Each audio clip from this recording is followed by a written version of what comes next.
Welcome to another St. Pete by Night production. The following is rated for mature audiences and may contain graphic themes that will be distressing to some viewers. As always, we recommend you ensure the safety and well-being of yourself and those around you at all times. Viewer discretion is advised.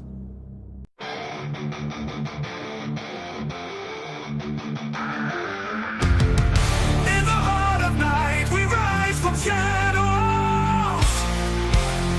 calling at the moon, igniting our battles, cleansing dire of an endless fight, until our final days we will fight. Thanks, man, we stand united as one.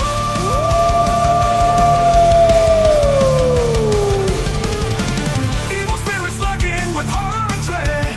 Little light leads us where the brave dare tread. Glory and honor, wisdom in our hand. Together we rise, take our final stand.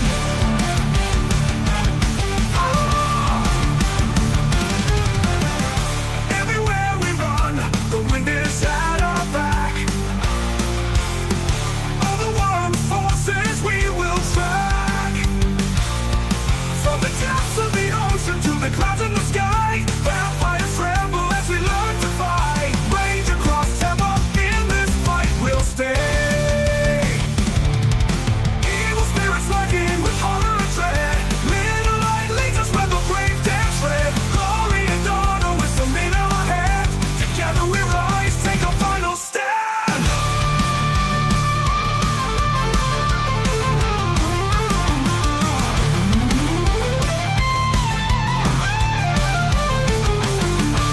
Rage across Tampa, in this fight we'll stay. Everywhere with the pack, let the night be our guide. In battles of honor, we shall never hide. We'll never hide.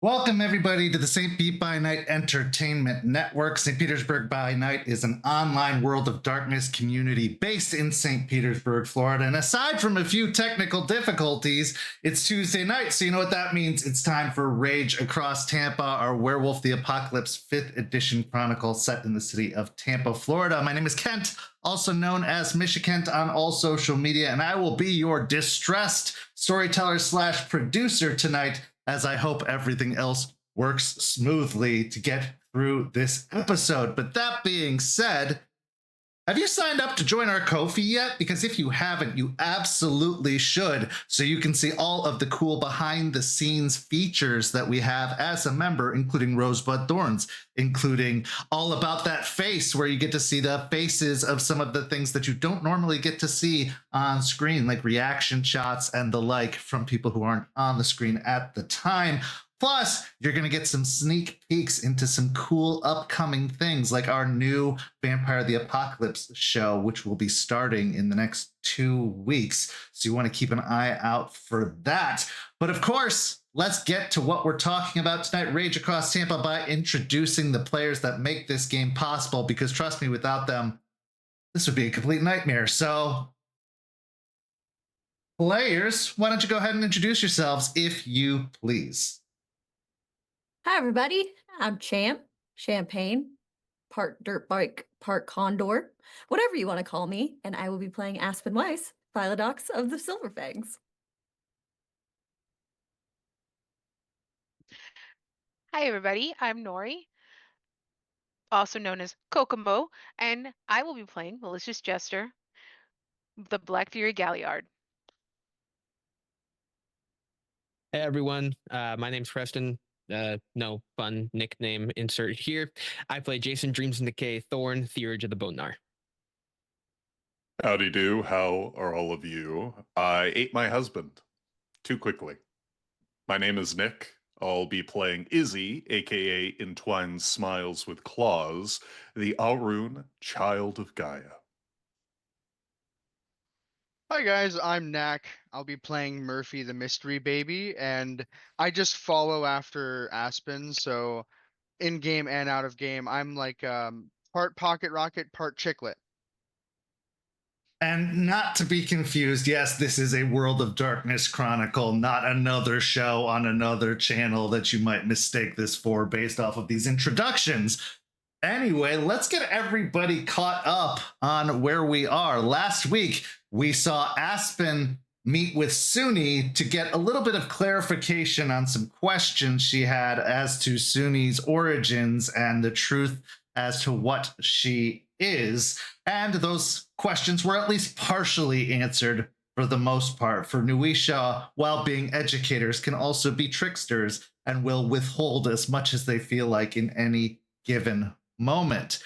Jace then went looking for Moses and had to encounter the hunter cell known as the Neighborhood Watch, led by Alice, to gain that information, as last he'd heard Moses had been frequenting the center, the community center in which the Neighborhood Watch had been taking home. When he got there, he found out that their operation to retrieve Reverend Thomas, as well as some of the others that had been abducted by customs enforcement, had been successful, as they were newly equipped, and Reverend Thomas, although a little bit worse for wear, was in attendance.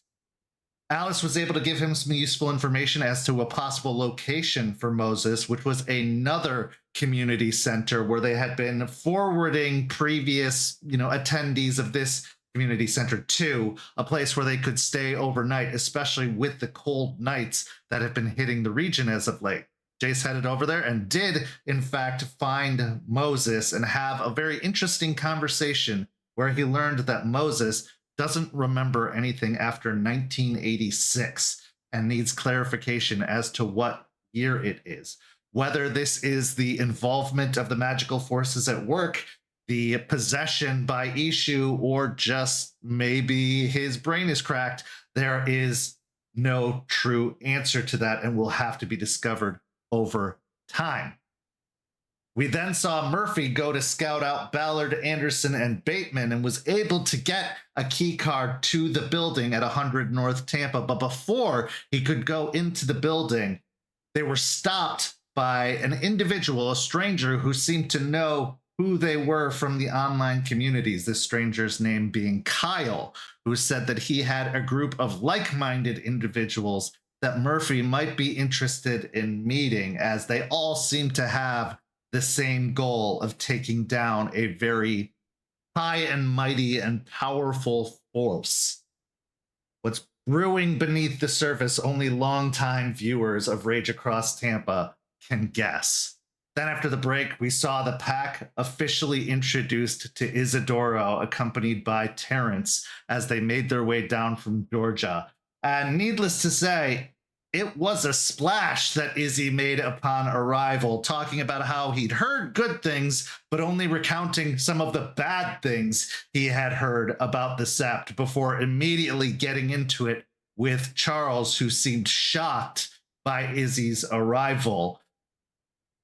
Everyone bristled up, to say the very least, but the conversation was maintained by the orderly fist that is Aspen Weiss, who kept things on track. Eventually, Izzy went to leave the cairn, and Jester went with him to take him somewhere where he could wear off some of that aggression. But Jester was also able to make a phone call to Gibbous to check in on how things had been going there, and to learn that Gibbous was okay and that everything was all right, and that she had forgiven Jester for everything that had happened. But Raven was a whole nother story, and that their conversations would likely have to be kept secret for a while, as Raven had grown extremely overprotective of Gibbous after the events that had happened with the destruction of the cairn. But that being said, let's get into tonight's story by starting at a remodel in progress, which has also become the Garou Rage Room, where Charles has set up a place for the Garou to let off a little bit of extra aggression. Jester and Izzy. Now, Izzy, you've been having a lot of emotions about this entire experience since your arrival in Tampa and seeing Charles for the first time in at least 3 years. As Jester takes you to this business building that appears to be under construction, a non-stop state of construction ever since being purchased by Morning Kill Industries, what's going through your head as you arrive at the location with Terrance and Jester? Izzy, with each step he takes away from the heart of the cairn, feels the weight of the rage that he has more or less bottled up successfully begin to press against that resolve to keep everything under control. And by the time he arrives at this place, he is getting a bit twitchy, casting a rather pained look at both Jester and Terrance before making his intention known as he goes, is this where you want to...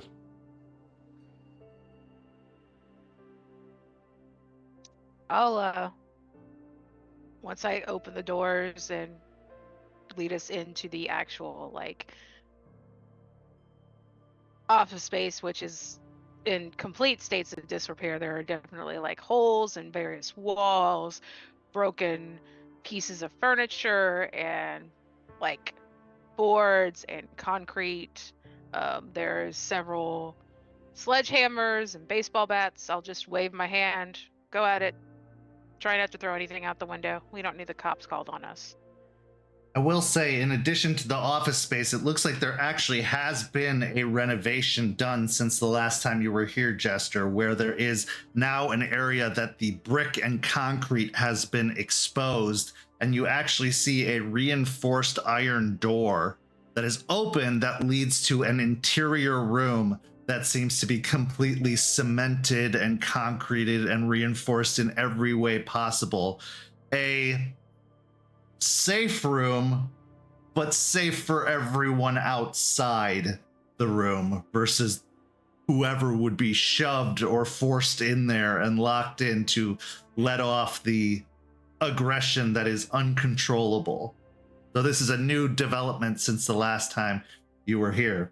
Izzy, as you look to Terrance, feeling the weight of your decisions and encounter, Terrance gives a reassuring smile with the same innocent eyes and empathetic look that he often carries as he looks around the room with some surprise, but also a little bit of curiosity.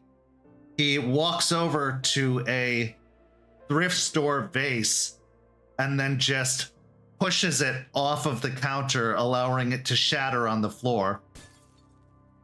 And then he smiles even broader and says, I get the appeal of this place. It's fun.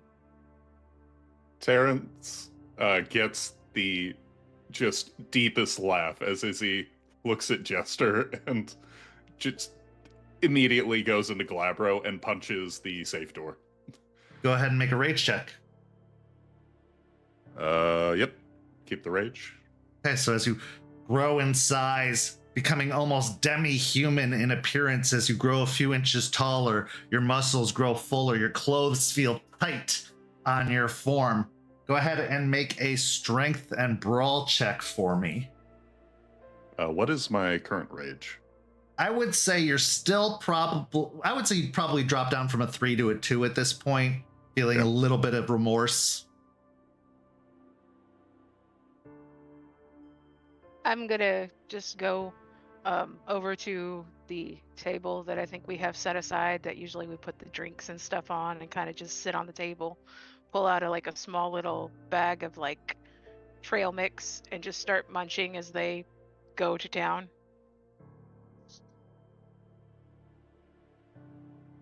So that is 6 with a crit.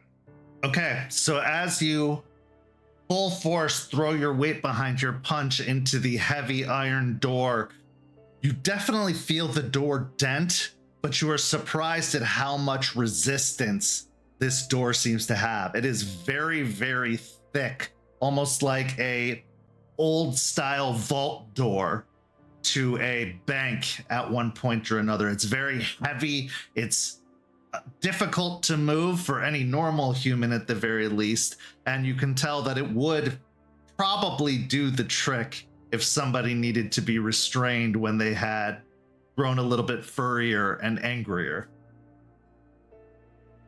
As Izzy no doubt feels blood begin to pool on the edges of his knuckles, he casts a look at Jester, and Izzy specifically has the fair glabro trait.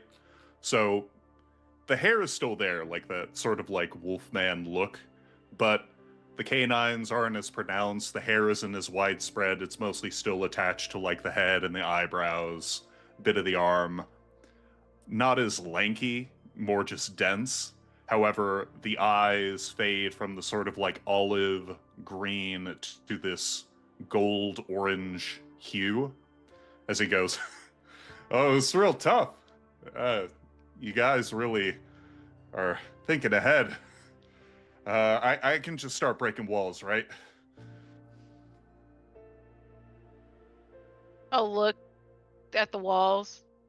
Yeah, go ahead. Just Okay. probably don't break any that might be foundation. Inner walls are good. Inner walls. Got it. And with that, I don't know if you want more rolls, but Izzy is just gonna start punching until he feels tired.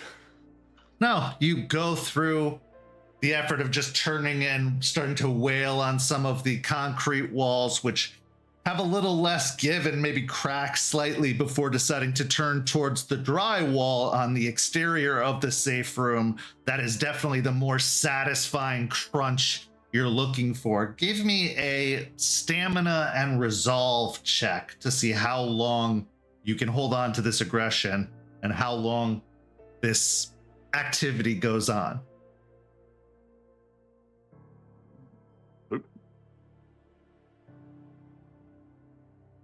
Ooh. Another crit with 7 successes. Okay, so a good hour goes by of just constant wreckage and destruction. Terrance gives up long before that, seemingly satisfied with the one vase that he gently nudged off the table and shattered to the floor, and he goes and sits beside Jester and actually reaches towards the bag of nuts, taking it from her with a please, of course. And then once he returns it, Jester, the bag surprisingly is more full than it was when you handed it to him. It looks like whatever the contents were have replaced themselves and then some, even after he took a handful for himself before passing it back. Look up at the bag and then look to him. You're learning some new tricks. Gaia provides, if you ask the right way. Of course. He looks towards Izzy as Izzy's just wailing on the walls, possibly letting out a grunt every now and then, maybe even a small growl in the back of his throat. Well, he's got endurance, I'll give him that. He does. That is true. How are you, Jess? It's been a while. I'm good. I mean, for us, it hasn't been that long, but yeah, I'm good. It feels like a lifetime when you're up in Georgia. I mean, it's nice and all, but it's cold at times. And, well, I work from sunup to sundown most days on the farm, so it's not the same. Well, are you home for good, or is this just a visit?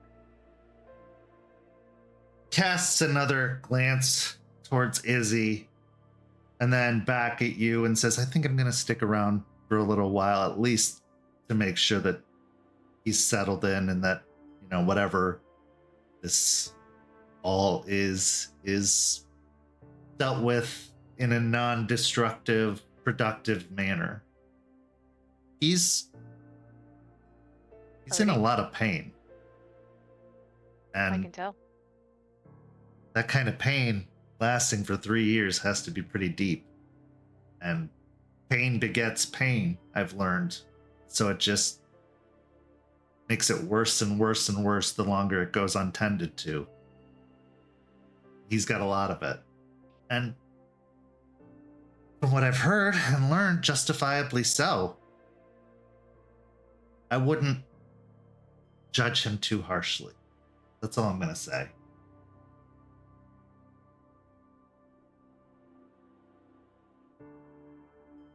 I'll throw an arm around Terrance's shoulders.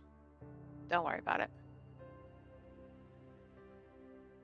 I think you know better than anyone the first impression Charles can give. I can't imagine what it was like seeing him fresh out of the box and filled with his own form of trauma that he was compensating for. Oh yeah, it was interesting. He was he was an asshole. Well, if the story I heard from Aiden is any indication, yeah. But from the looks of it, he's doing better, it seems. But he's changed some since the last time I saw him. I mean, I saw him briefly when you passed through, but I mean, no extended period of hanging out. No. He has changed a lot. Speaking of Aiden, we should take you to see his tree. I'd like that. New Cairn is lovely. It just, had other priorities at the time, but I'd love to actually spend some time there and get to see what all the fuss is about. Of course, you're welcome. You know that. Well, Unicorn tells us that we have to do our best to understand the correlation between humans and spirits and the effect it has on the Umbra and kind of set things aright after they've been thrown so out of whack. And the feeling I got going into that place, it was strange, but also very calming. Yeah, that Karen's special. We can talk about it later. Of course, yeah. There's a whole thing with it, so. But it's definitely different than a lot of Karen's. At this point, Izzy, you've been going for a while, and you just feel that sweat dripping down your brow. You feel the soreness starting to ache in your fists and even down to your bones. Nothing permanent, nothing harmful, just enough to tell you that exhaustion is starting to take hold. Your breath panting, your heart rate slowing after having been accelerated pretty much since you stepped foot in Tampa, let alone in the cairn. You feel with one last punch that just sinks deep down, you end up hitting a metal beam and going, oh, that's probably far enough, and you feel yourself calm, at least enough for a conversation.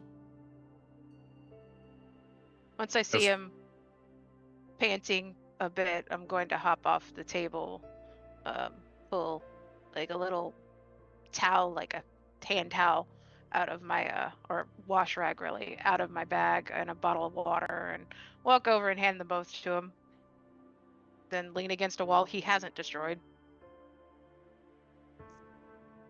As Izzy's tantrum concludes, he'll see the water and the towel offered to him out of the corner of his eye. And at this point, the rage has, I think, mostly been vented. His muscles aching. He'll exit out of Glabro, and as he does, he feels so exhausted. Not just physically, but emotionally, as the rage was sort of one of the only things that was propelling him forward. And with barely a smile on his face, he gingerly accepts the towel and the water before speaking to Jester.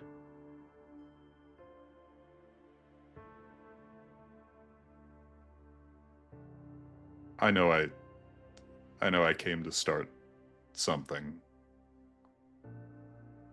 And I don't expect, and I'm sorry to really cover that.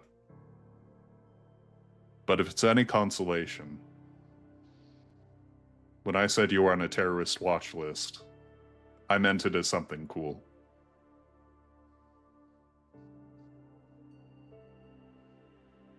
The vampire did that. I didn't even set the explosives. That was someone else. Wow. So it's a little tender subject. Well, now I feel like an ass. Most people don't know. This is why I don't make a big deal out of it. So, why do you want to die?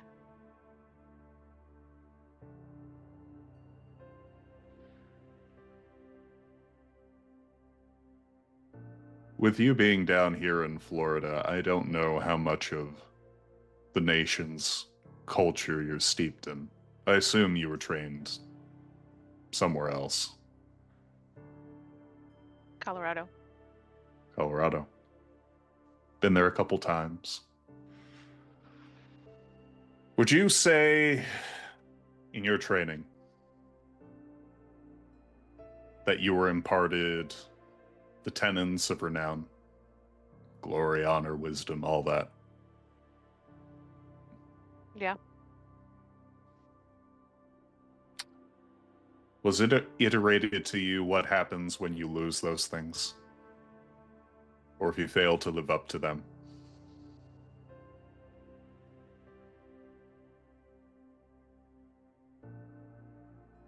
A little bit. Do you mind telling me what a little bit means? Mostly shame. Yeah, shame. Looked down upon among everybody else.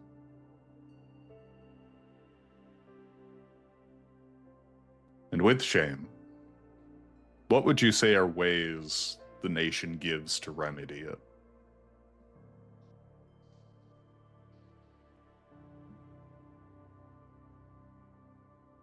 Probably the other ways they give to remedy Harano or Hogloss. Nothing. Yeah. Except for one, the Auroon special. You die nobly. Even as a disgrace, people are going to say, well, at least with their dying breath. Fill in the blank.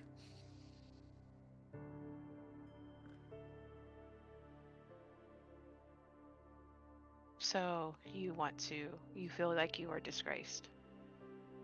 Feel. I am. After...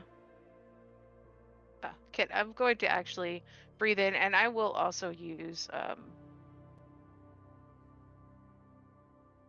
where is it? Sense the true form. I don't know if this will help, but I know that, both Delphine and Forged, when they were shamed, had a stink coming from them. I'm looking for it on Izzy. I would say, as you take a deep breath in, trying to really capture Izzy's essence, you aren't detecting any outright right of shame in effect here. I think the shame runs deeper for Izzy, that it is possibly at the core of his being. It's most likely that nobody cared enough to do the rite of shame, that he's just been kind of under the neglectful eye of a shattering nation and of elders who are stuck to old ways, that didn't care enough about what happened to him or his pack or anything, and he's just been kind of adrift ever since. So while that wrong odor that accompanies a rite of shame isn't exactly there, something similar can be detected.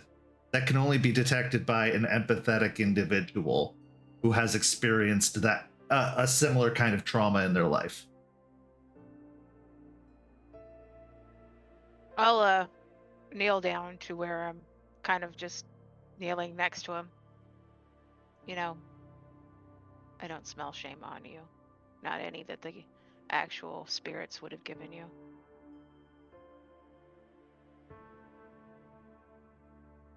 Well,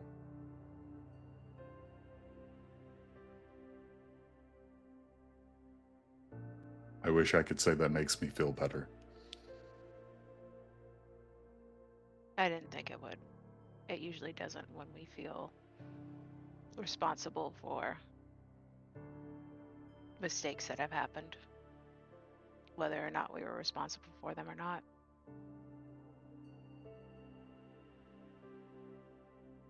Did you Can I ask a question? Terrance says. Izzy puts on as much of a smile as he can manage in the moment, trying to be kind to Terrance.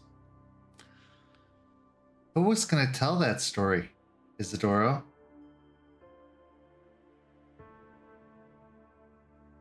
You know, I didn't get that far. I was expecting Charles to. I told you What? Charles is terrible at telling stories, like bad. Him and me both. Same with the spirits. We sucked at them so bad. Oh my god. Well, it doesn't help that the nation likes to teach most people that aren't theurges that spirits should not be trusted or talked to, even though we are part spirit, so. It was always a thing of, oh, spirits talking, call your theurge. Or don't say anything, be kind, you don't want to ruin the nation standing with the spirits, don't do anything stupid, and it just meant that whenever a spirit made itself known, you didn't do anything. You just were passive.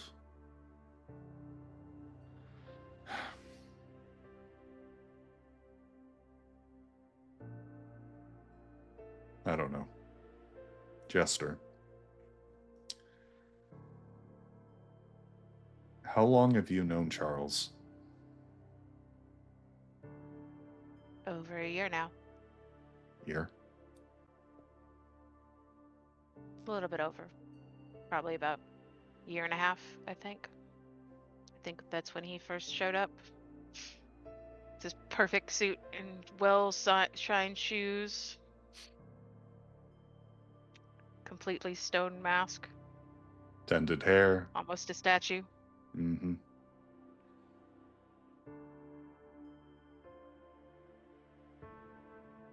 What did you do that changed him?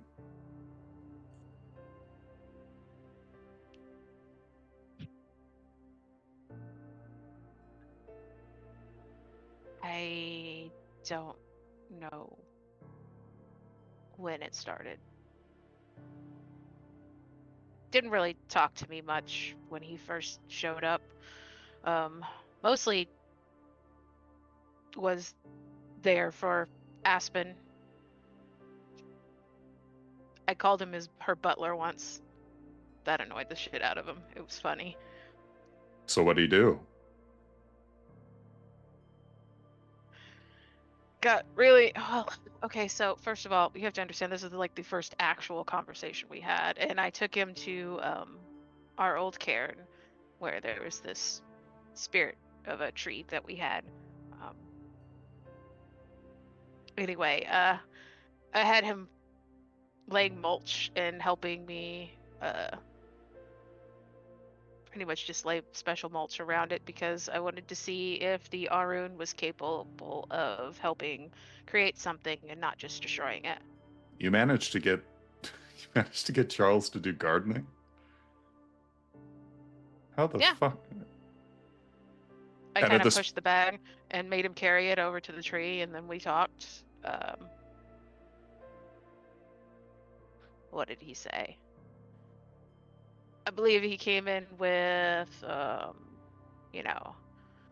am I going to act up any more than I did before? And I'm like, well, I kind of learned some lessons, and blah, blah, blah. And he's like, I'm here to remove any weak links, so beware of that. But beneath all the bullshit, he didn't actually mean it. He didn't want to be some sort of boogeyman. And then we went on a mission and he kind of got accidentally set on fire, and that kind of was bad for him. I'll have to hear more details on that.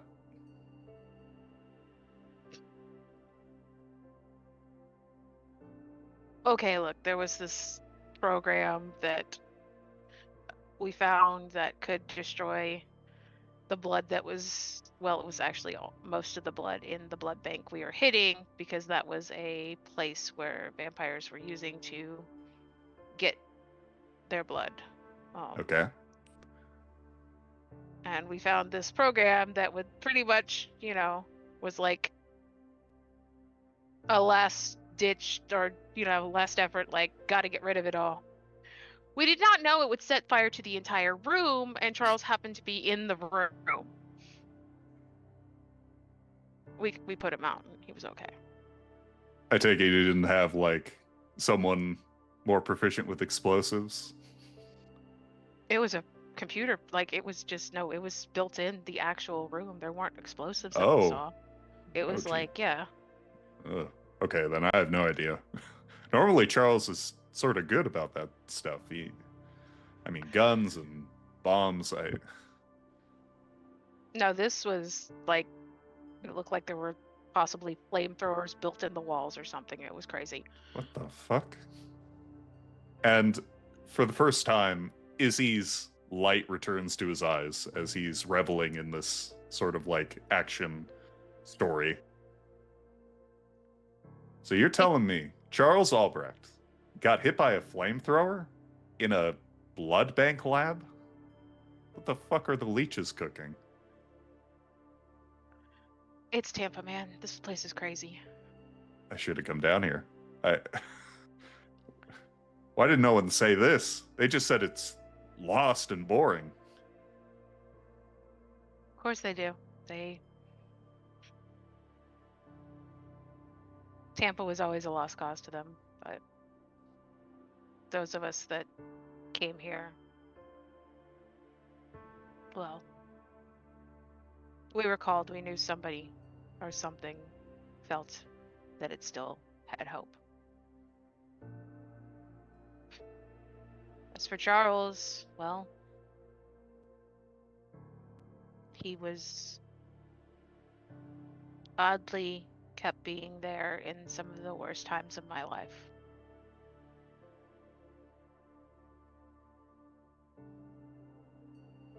Yeah. I got to the point that I probably would have just let myself die. Yeah. Except that he made sure I ate and took showers and dragged me out to train every morning so I would get out of bed.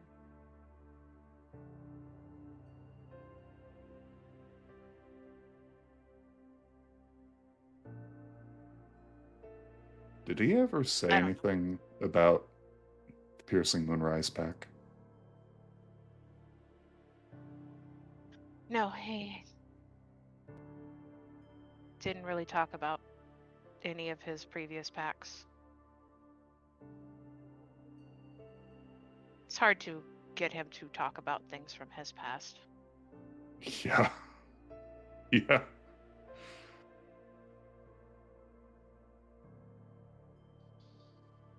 Well, it lines up with what he was saying. If he felt some sort of shame or regret over the whole issue, but from what I've known about him, he's business first.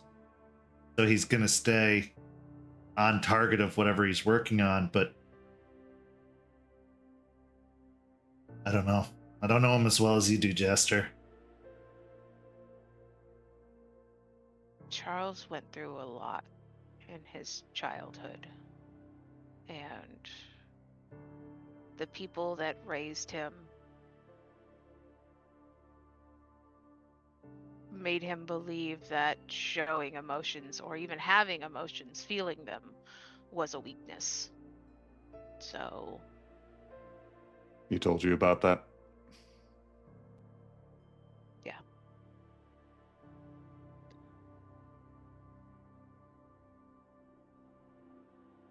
For the longest, he ignored them or pushed them down. Which, I think everybody in this room was aware, it's not really healthy. Like, that doesn't fix anything. I don't know what you're talking about. Mm-hmm. Look at the wall. Yeah. Mm-hmm. Look, I'm not saying you can't be mad at Charles. Your feelings about him leaving are legitimate, but even Jace said it. Most of your feelings were probably pointed at the wrong person.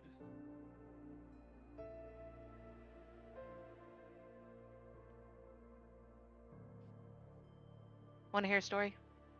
It's a really old one. Not even about Charles. Well, I think I'm a bit piqued. Let me hear it. At this point, Terrance quickly reaches into his side bag and pulls out a notepad and a pen excitedly. Oh, come on. You don't have to write it down. Sometimes you can just hear the story, okay? Yeah, but I don't want to forget anything. It sounds important. She said it's very old. I mean, old stories, yeah, there can be a dime a dozen, but if they're from here, that's even more fascinating. Terrance, Hey, do you all want right. to... No, hold on. There's a lesson here. Do you want to deprive malicious Jester here her right of telling the story again? That's fair. That's a valid point. Okay, yeah. Yeah. That's your job, I suppose. And he packs the notepad away, but then props his hands up or his elbows on his knees and just rests his chin on his fists. I actually have this written down in the silver record I'm creating for here, so, you know. Oh, wow. I got my face again. Long time ago, before there were cars and industry, I suppose. At least the industrial era. They're long time ago. Back when, Europe came over to colonize the Americas, there was a tribe known as the Croatan. They've since been lost for a very long time, but they exist. They lived here. The cairn we're at was theirs at one point. They built it. They were known as good cairn builders. Also very open and welcoming to not just other Garou, but other types of changing breeds. I don't know if you've ever heard of them. Like the werebats? Yeah. Well, I did hear about them from at least 2 cairns, so...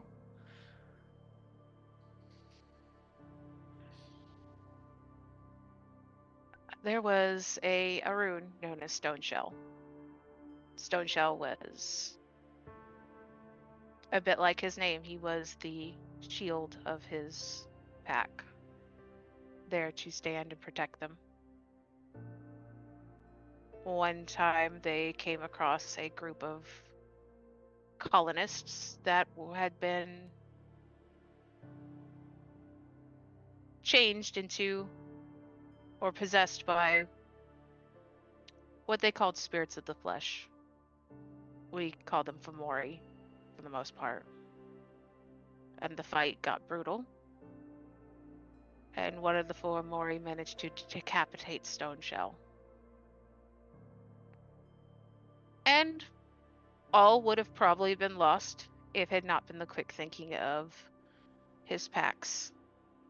Ragabash, known as Mends the Earth, who grabbed Stoneshell's head and placed it upon his body. And Stone Shell, and it reattached, and Stone Shell breathed again. I tell this story because it's one of the ones I hear where we are so hard to kill that even decapitation cannot fully kill us. And yet, it's known that most of us barely see 25, much less 30. That's the old nation's legacy.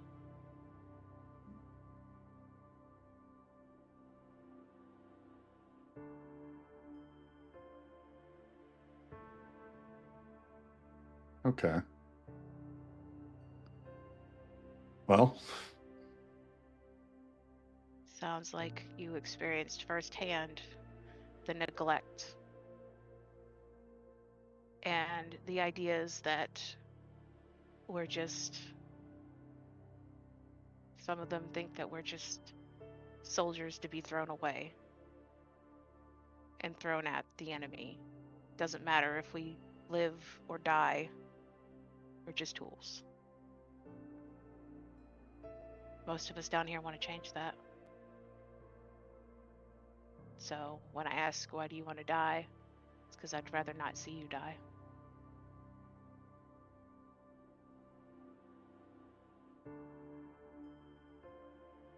Izzy has a twinge of embarrassment at how plain his motivation is before realizing that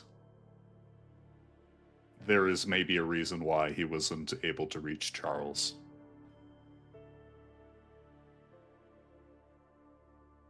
And casting his gaze between both Terrance and Jester, he goes,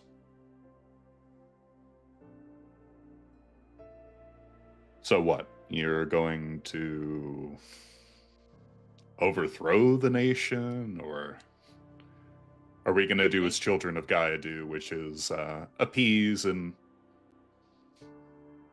political building, try to get people to change their minds, and then when they don't, we have to go back to the drawing board to figure out why?" And Terrance gets a slightly offended look at first, but then just nods in agreement as he speaks more and more truth.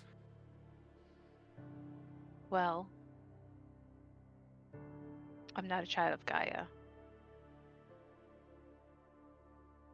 I think, yes, we need to have conversations with others, but I'm pretty sure your story is not unique. Neither is mine. Neither is anyone at the SEPs. Trust me, they've all gone through something. So maybe appealing to that, realizing, hey, the way we're going, things isn't working. Will there be some that are so stuck in their ways that they will fight us? Absolutely. But that's what I'm for. they'll only go if we appease and we don't stand up to them. And also, what's to rebel against? The nation's shattered. It's so broken, they barely even have much contact with each other between SEPs.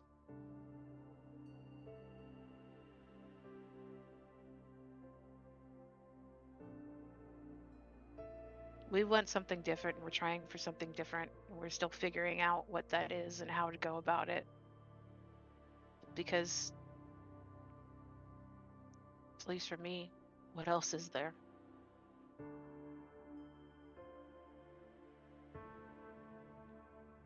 We're losing the way we go. Izzy stares down at his hands, which have partially healed by this point. There's probably still like caked blood on there. And as he rubs at the scars on his forearms, he goes, "Well, malicious Jester, I can say that both your recounting the story and your words now are giving me a lot to digest. I mean, what else is there if there's not the nation? I don't exactly understand the vision here, but if you want, or rather I'm requesting, can you just give me time to stare, to think? Absolutely. Okay. I know some good places you can go stare if you want. It's kind of dirty and boring in here. I mean, not as dirty as I am. And with that, he dusts a bunch of, like, the chalk and the drywall off. Still, I think I'd like a moment alone with Gaia. If that's all right. Of course.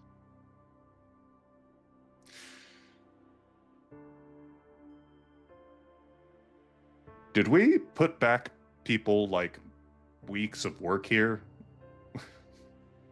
Oh, no. Do I have to pay for this? No, probably not. Let's Oh, okay. give you a conspiratorial grin. I'm pretty sure this is Charles's building. We just use it as this often. Well, I may come back here. Just remember, it's not just Charles's. A lot of us use this to let off steam, like you just did. So. Of course. I would never just consider Charles in my damage to the local environs. Come on, there's a pretty lake I can drop you off that you can spend some time in Gaia's bounty. What are you doing, Terrance? Well, I'm just here for whatever's needed. As I said, I wanted to make sure you had a smooth transition going in, but I'm happy to catch up with Jester and the others, and if you need me, you know how to get a hold of me. Yeah, you've been a good kid. And, well, we're all together. Jester, have you had a moot yet? When's the next one?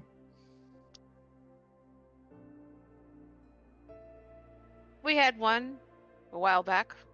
Okay. We were planning one, but things kind of got crazy. They're just calming down, but I don't know. Talk to Aspen, see if we can get one arranged. I feel like I would not be the best face to request that of Aspen. However,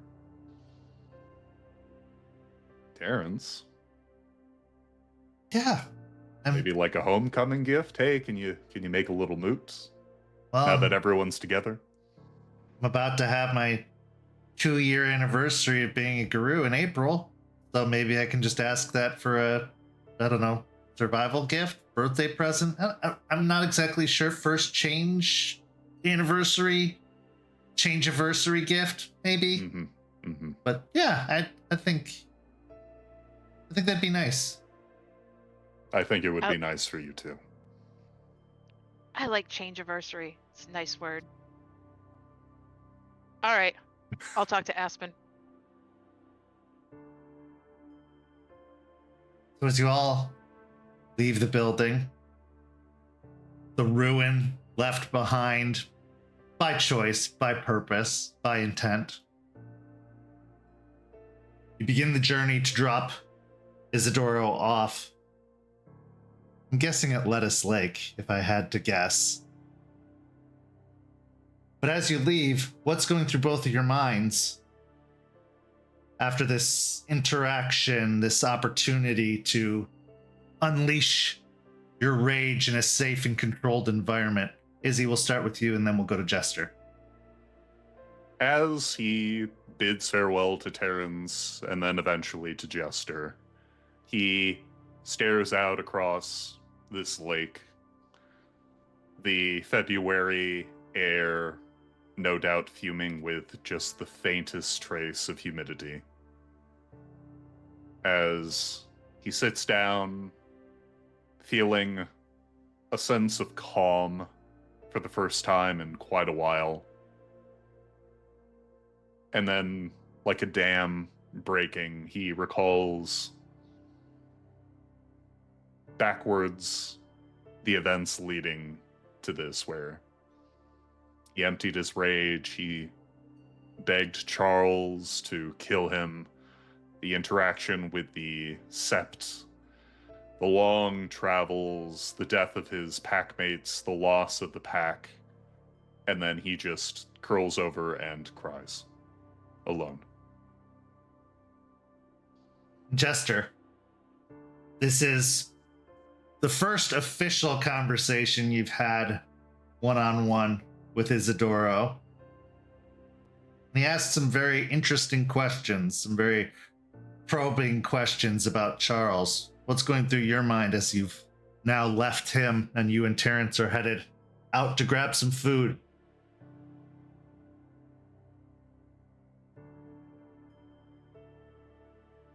Izzy's hurting a lot. And it's not that much different of a story than ones I've heard before with the Old Nation. I feel like he has definitely been through more than maybe other people I've heard, given what happened with his pack. I understand a bit of his anger towards Charles, as I've also have abandonment issues and feel certain ways about pack members who have left here. Maybe not to the extent that I would go find them out 3 years later, but also I kind of understand, but I feel like it's not really. He's laying all of his pain on Charles, but I think he belongs here. I think if we can get him to see that, like, he doesn't just have to give up. He can maybe fight to make things change. He belongs here. Pain is a very fickle and varied thing. Whether it takes a grand event like feeling abandoned, whether it's heartbreak over a relationship ending, or whether it's something as small as losing control. We transition now to our next scene, where another member of the pack and the Sept processes a little bit of pain that they have been ignoring. Jace, ever since Piney Point, ever since feeling your life in the balance in Charles's hands, watching the fury and the rage overtake someone who is so stoic and stony, someone who's taken pride in not losing control. What has Jace been feeling over the past couple of weeks?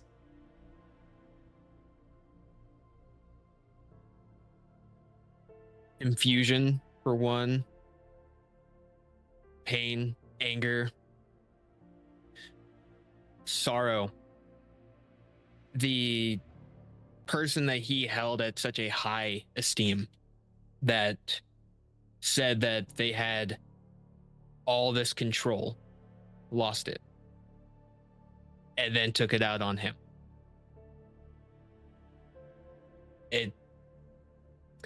Most of the time when these things happen, he's able to let these things go. He has an understanding of why it happened.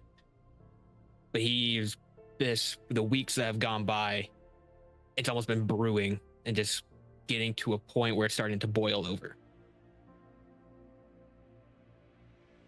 Would you say that fear was also a contributing factor?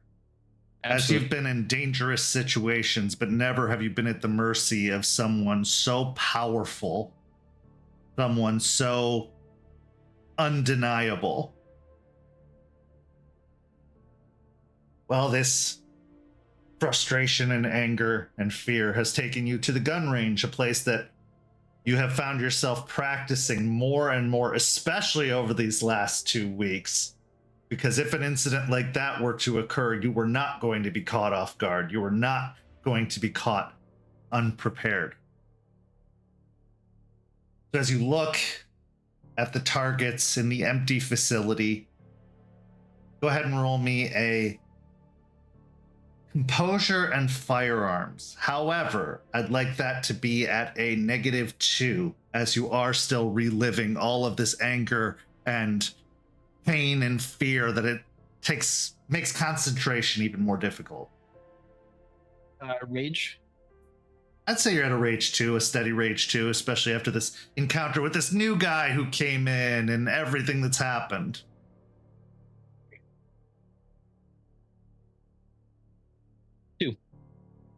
Hey. The gun rings out as it fires. It hits the paper target. Maybe what would have been a nick on someone's arm. Very superficial. Nothing deadly. Annoyed, you cock the pistol again and fire again. Roll for me again. -2. Yep, still at a -2. Another 2. Again, hits the target, this time not even nicking the outline of the figure on the paper.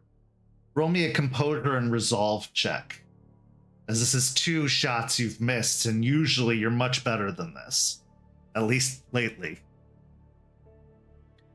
Negative applying to this as well. No.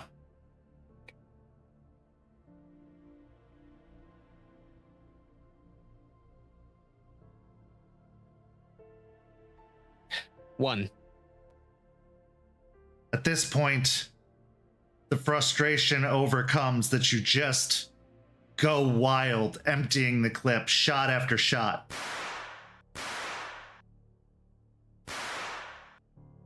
And eventually, you find the pistol just clicking in your hand as you still aim it down range. Out of frustration, you just end up hurling the firearm down the range, letting out a almost feral scream as you, in your own way, lose control. Not so far as to go into a frenzy of any sort, but just your adrenaline and anger overcomes you. Roll me a dexterity and athletics check for throwing the pistol at the target. This time there will be no negative, as you are just going full force on this. There's no concentration required. 3. Okay, so as the pistol hits the target, it ends up causing the target to fall loose from what's holding it up, sending it drifting towards the ground. And from behind you, you hear a voice say, "I wouldn't want to be that target right now." He'll take a moment, take a deep breath, not respond at all, and just walk up to the paper, not acknowledging him at all.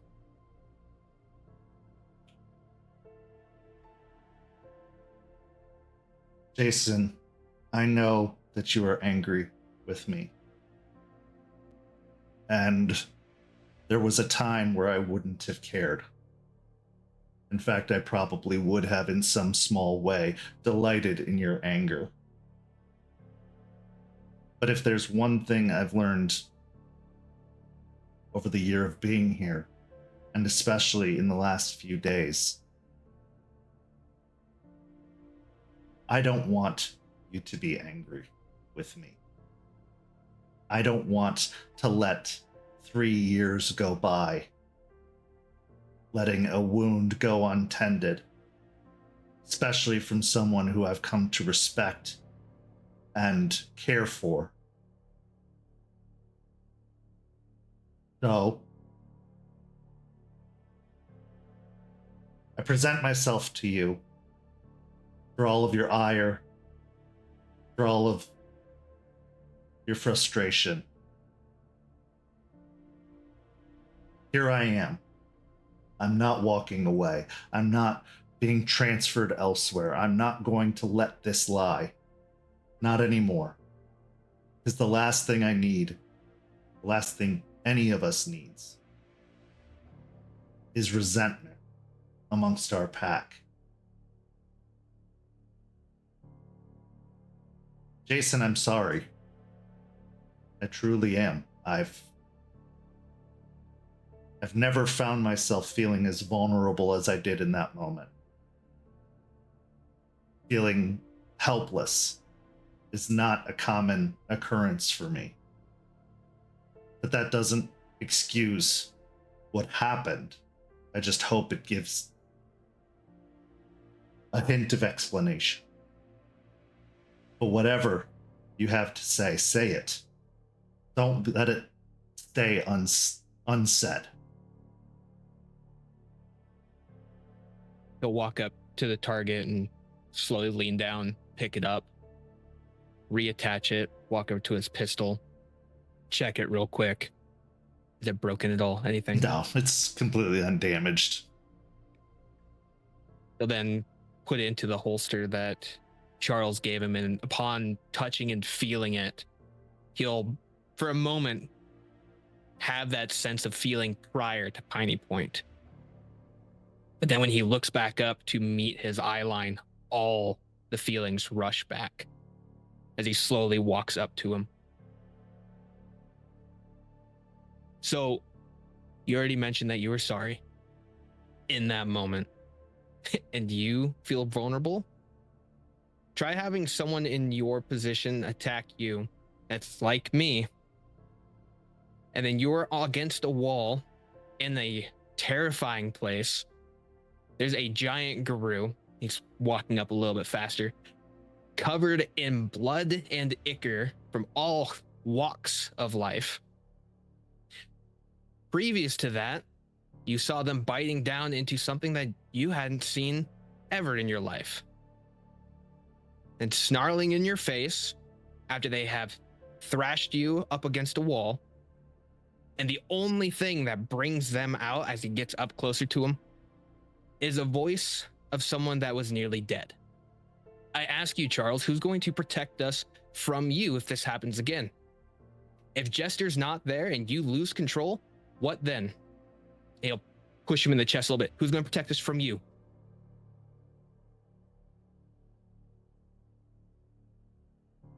If, this is a big if, you ever find yourself in a situation opposed from me, take the shot. Because if I'm ever in a position where I can't control myself again, the last thing I would want is to hurt those that I care about. I would rather die. And Arun's responsibility is to protect his pack, not harm it. Jace, it wasn't. Hey, no. Jason. You don't get to call me that. It wasn't just Jester's voice that brought me out. It was the look in your eyes, that fear. If I'd wanted to kill you, I think we both know I would have, and not taken a second to do so. But a part of me saw what was happening and knew. A part of me fought against that rage.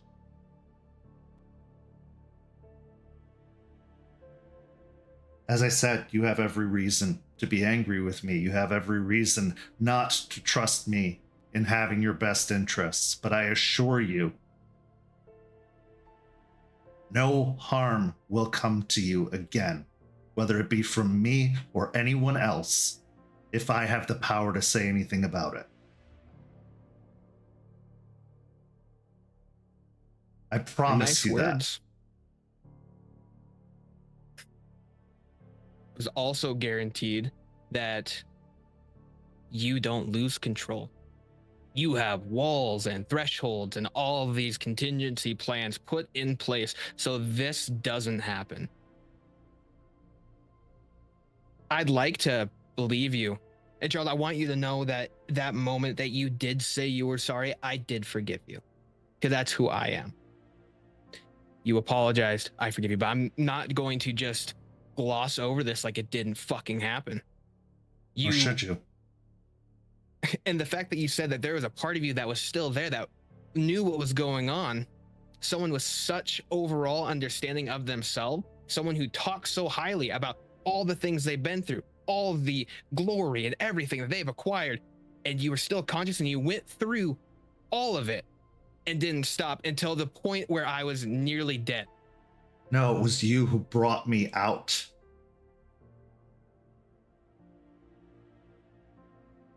You have to understand, I would never knowingly do anything like that to anyone I care for. I didn't just sit by and watch it happen. I was gone. But you brought me back. Jester brought me back. Both of you. Because there's no one outside of this pack I hold higher respect for. No one. Coming from me, whether you believe it or not, that actually does mean something.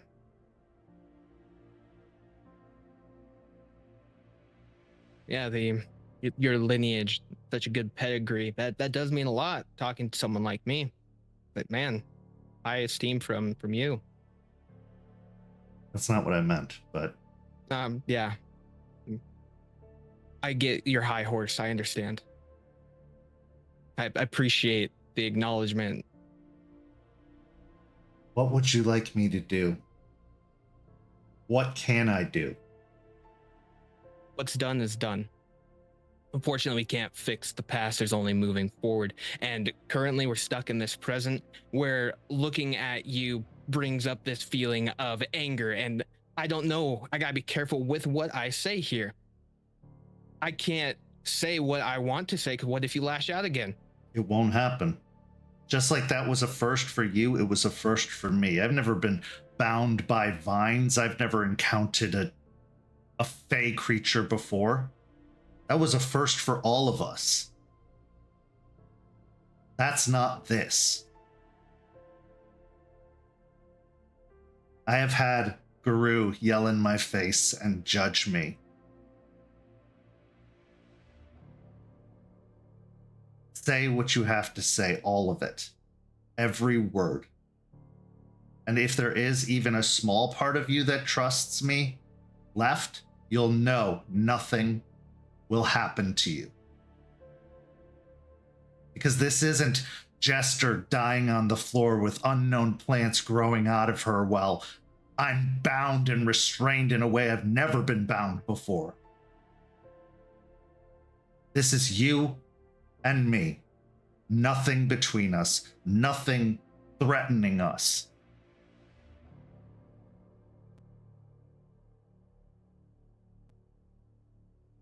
And there's still no excuse for what happened.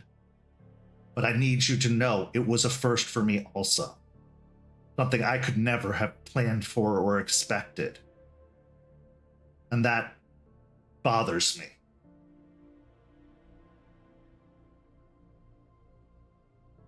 I'll take a couple steps away and walk back over towards the table.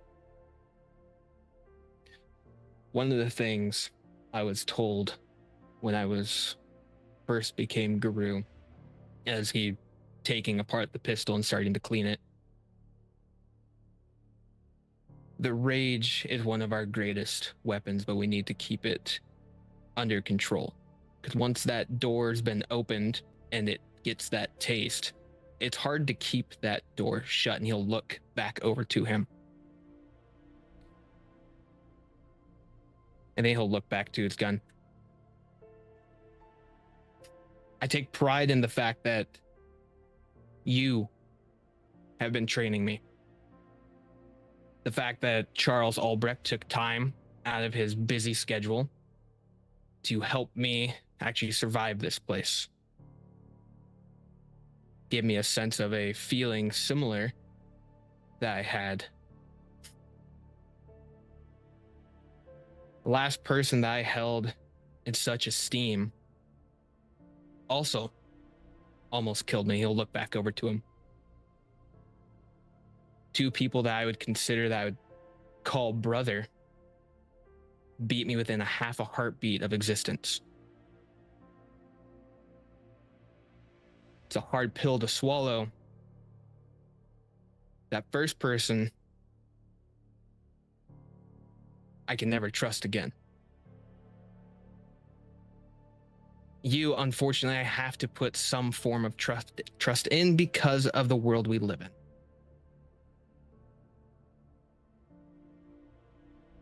Charles, moving forward, making this clear, when your past showed up not too long ago, and I made the statements I did to show that they weren't necessarily angry with you.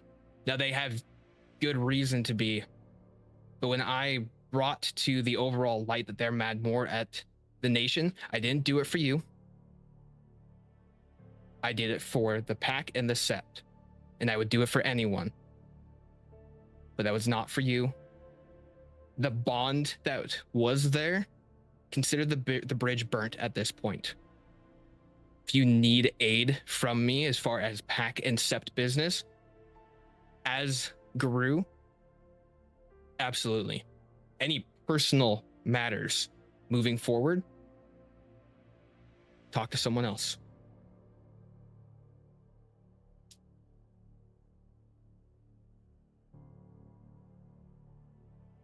I was showing you how to shoot a gun.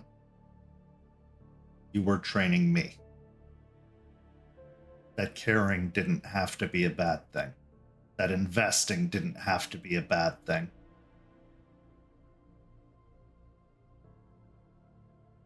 And it serves me right for what happened. And I understand. And I'm trying desperately not to take the lesson that in order to remain in control is to not care. So, whatever I have to do, however long it takes, Jason, I promise you, I will fight tirelessly to earn that bond back, because losing it hurts more than any silver bullet, than anything I've ever had to fight, and I've fought a lot of things. Whatever it takes, I'll do it. Because I don't want to regret more than I already do in my life, especially with what happened.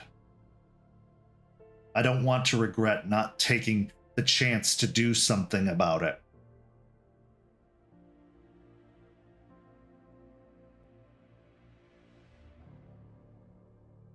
In my mind, you are my brother. And brothers fight, so I'm told. I didn't have any siblings growing up, but they also make up. And we will make up. And I think you know that when I set my mind to something, nothing's going to deter it. So I suppose I'm threatening you with reconciliation one day, but I will never force something upon you that you don't want.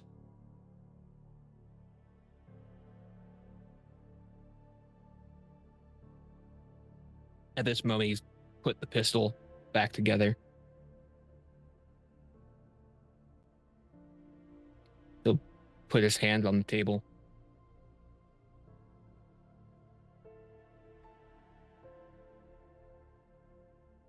Charles, in your experience, and that you've been Garou a lot longer than I have, if the roles were flipped,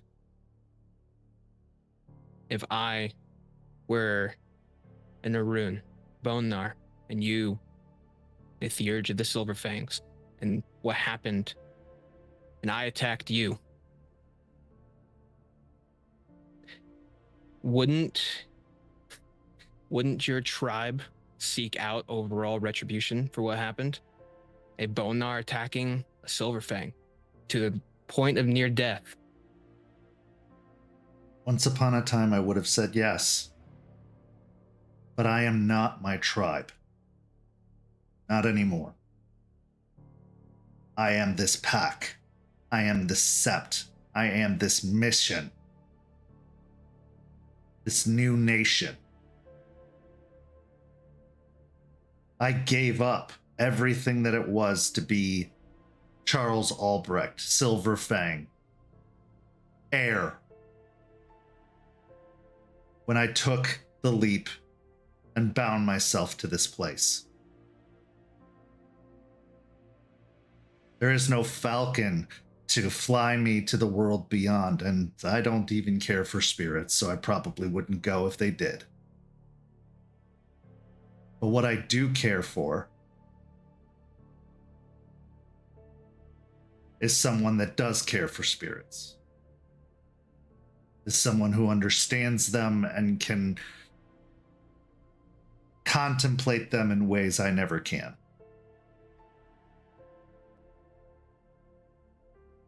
Silver Fang Bonar politics don't matter anymore. What matters is this, right now, here. That's why I stay. That's why I fight. And that's why I hurt for what I did. And I should. And I will. Even beyond reconciliation. Because I should be better than that. I was bred and born and beaten to be better than that. But at the end of the day, I'm still just part human. And that is a hard thing to come to terms on.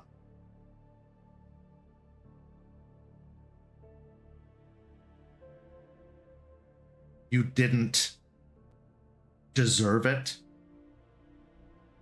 It should never have happened. And it won't happen again.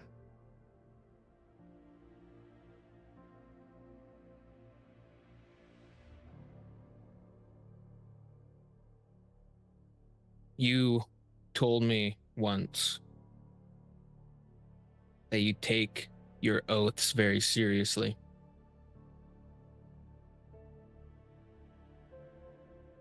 And swear me an oath that it won't happen again.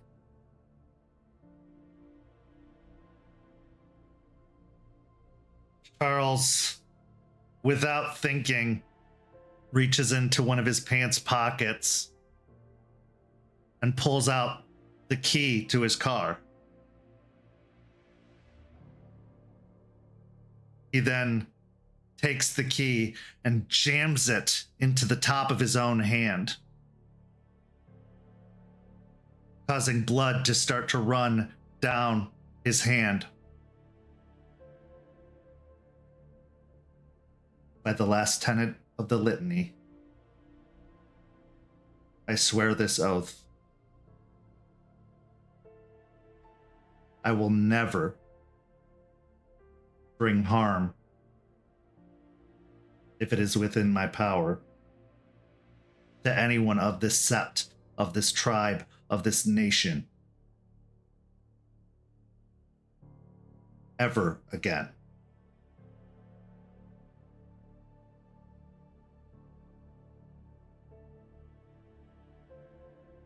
He'll take a moment, look at the blood dripping out of his hand, give like a nod of acceptance. He'll grab the pistol in the holster. He'll walk up to him, and I'll hold you to it. And he'll hand the holster back to him. I'll get a new one as he walks out.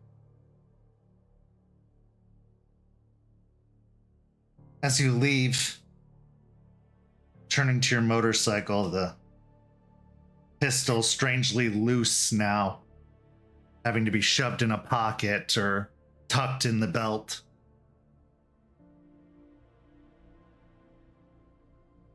You ride off. What is going through your mind now? Same shit, pretty much. It didn't feel good. He thought saying those things, getting it out, would almost heal that gaping wound that he has there. The words Charles did say helped. Him swearing an oath like that also spoke bounds due to the fact that he keeps those very sacred to himself. But as he drives off, he can't help but think that is him keeping this feeling, is that going to benefit the ends of this set? Or should he just let bygones be bygones and just move forward? Pain comes easy. Forgiveness, not so much. But a festering wound undoubtedly will become infected the longer it's left. Words are fine, but for those from the streets, those from a life of hardship, actions are truly the defining quality. But will it be too late? Who can say? With this, we go to break. We'll be back in just a few minutes with the second half of tonight's story.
Welcome back. As we return, technical issues aside, which will all be sorted out in the wash, we return to Izzy. Now, Isidoro, you have had a lot of emotions take over, and you finally let them out on the banks of the lake. As you lay there, huddled up in the fetal position, you're pretty sure you've cried all that you can cry, completely drying yourself out, but you're not quite ready to return, to reconnect with anybody. You still need a little bit of time now that you've settled. So you decide to take a walk. And as you walk along the edges of the lake, it turns into a river, the Hillsborough River. And you start tracing the edge of the river, thinking, knowing that it will eventually take you back to the cairn, and maybe that this is the time that you need to process. Maybe this distance will help you present a better face once you arrive at the cairn itself. As you're walking along, you eventually start hearing the sounds of the dirt kind of clopping next to you.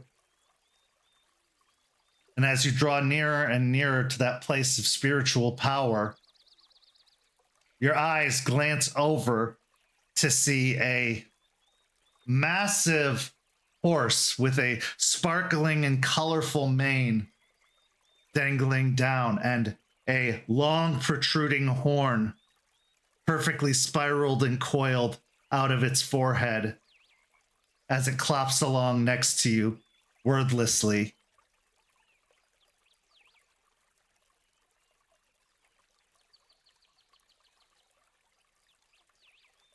Izzy, I think, has this, not like alarm, he doesn't like jump, but his eyes widen as he realizes exactly who this entity is.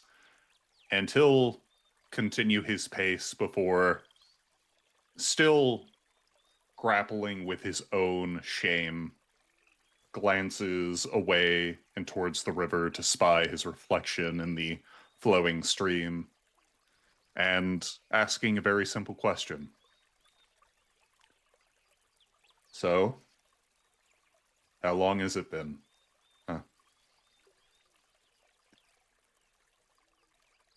Far too long. Yeah.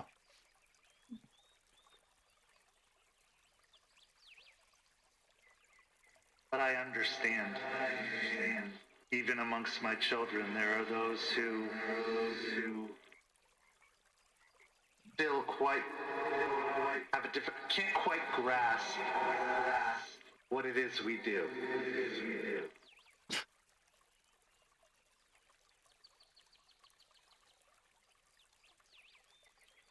I think the last... Mother, I am ever patient. Oh, blessed unicorn, thank you for your patience. Did you know I would... I don't even know why I asked the spirits this. Of course you knew, right? You knew I would come down here. You knew I would fail, I guess.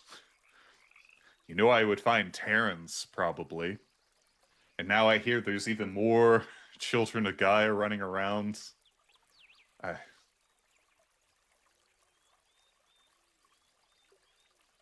feel like...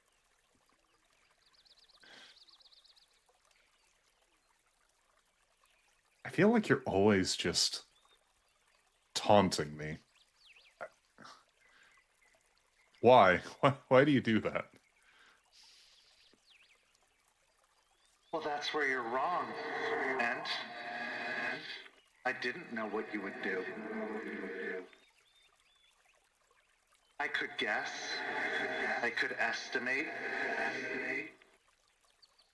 Knowing what I know about humans, and especially Garou, they're unpredictable. They're fueled by passion, by heart, by love, but also by pain, by fear, by strife. Yes, I can maneuver obstacles in your way.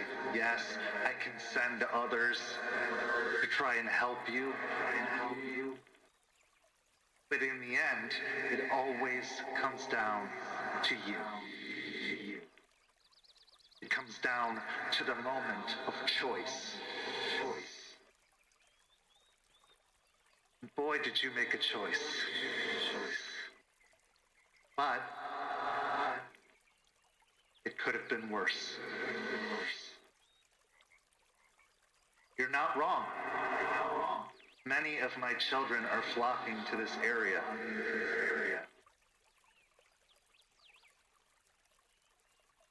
Shouldn't an elder of my children be there to greet them, to show them the way? Or Yeah. are they there to make a fool of themselves and get themselves killed just because they hurt? Izzy rolls. Oh, go ahead. Izzy rolls his neck, realizing that for the upteenth time, Unicorn speaks truth, and that shame embitters deeper in his chest. What you said, what you feel, isn't wrong.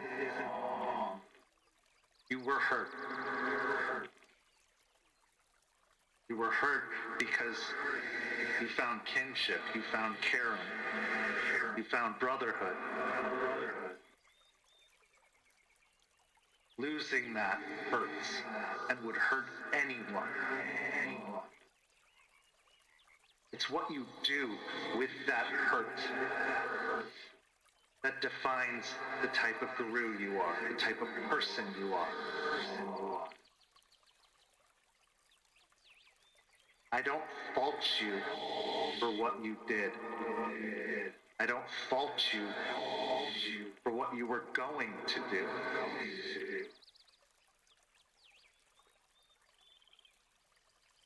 That's not my job or my place. What I'm supposed to do, what we are supposed to do, is study, free from judgment. We are to study the relationship between humans and spirits, even the relationship between Garou and spirits, and what effect it has on the Umbra. And then, once we've studied, we set things right. You have an opportunity, Isidoro, to set things right.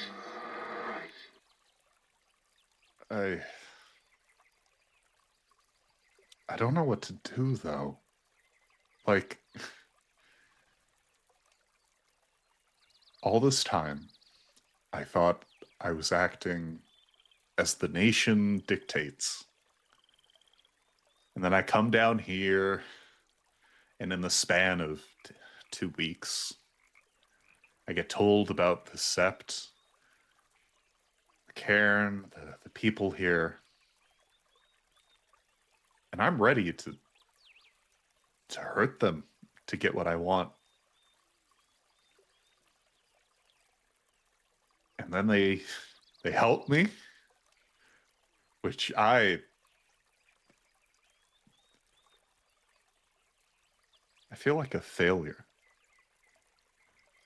Even more so than with the Piercing Moonrise pack. At least with that I could say Charles fucked me over, but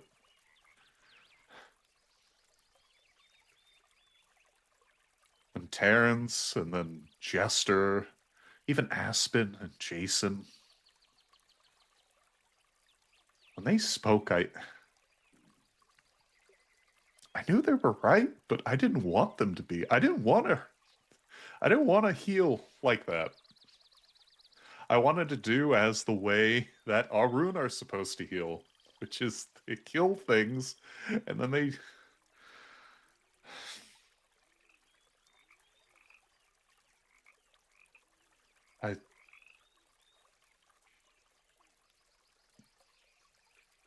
I just want to know what I'm supposed to do now. I don't know. And with that, Izzy stops, hangs his head. The unicorn moves around to face you, standing directly across from you. And it uses its muzzle to raise your head to look it in the eyes and says, "Stop lying to yourself. We are not dishonest. We speak truth. And the truth that you failed to acknowledge, Isidoro Darris, entwined smiles with claws. Charles didn't kill your pack. You can blame him all you like, but that is a lie.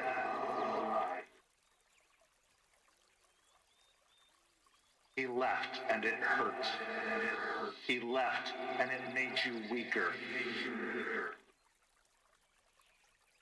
But to blame another for the shortcomings, the betrayal, is a lie, a folly.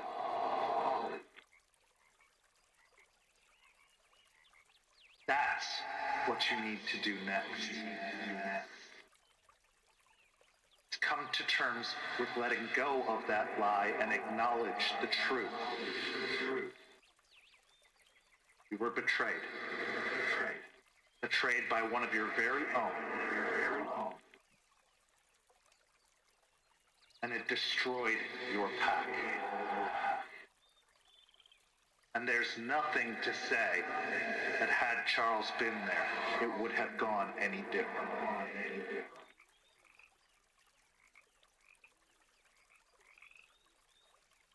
So, how do I stop that then? I feel it.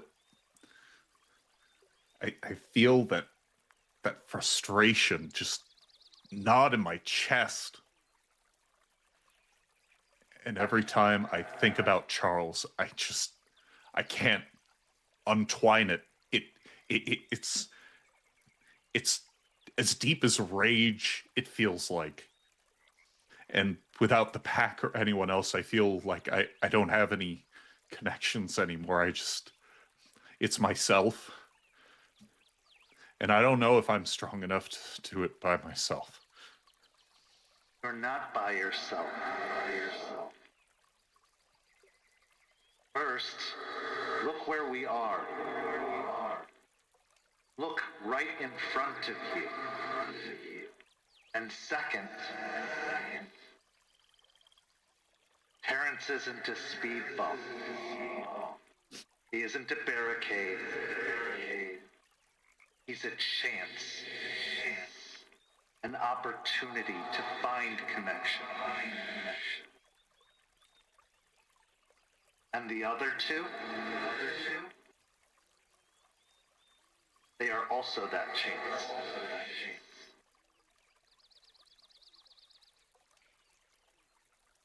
Your frustration, your anger, your resentment,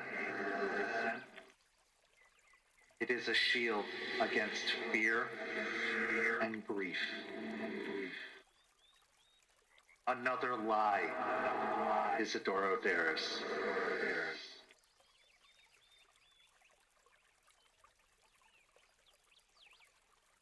Okay.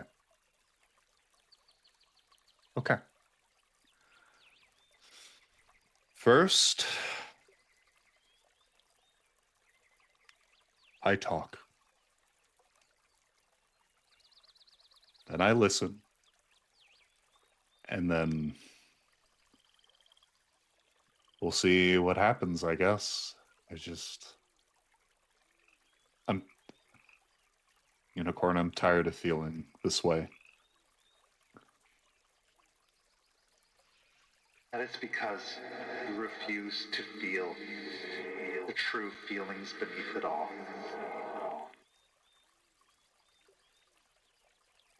You talk, you listen, you feel, and you learn.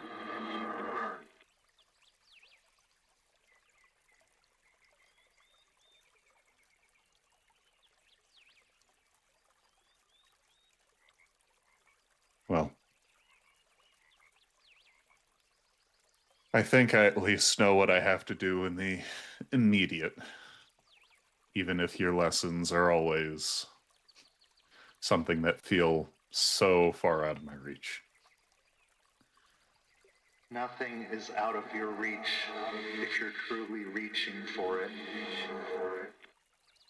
You have shut off the ability to connect. You have compartmentalized and confined the ability to feel. It is out of your reach because you refuse to stand and extend your arm out for it. And it will remain that way as long as you do. Izzy almost literally looks down at his hands, clenches them as he spies both the fresh blood from pounding on walls for an hour, and then gazing down at the last time he outstretched his hands. The massive scars along the midpoint of his forearms. And he finds himself, at least in the moment, before turning once more to look at Unicorn in all her majesty and glory and rainbow sparkle effects.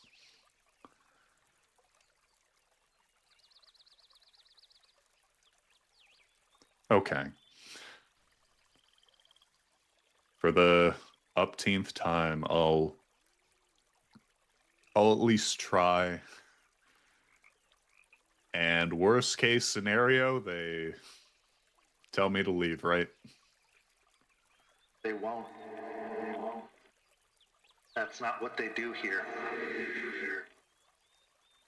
Let go of what you've been taught. Let go of the old ways and philosophies, because those were not our decree.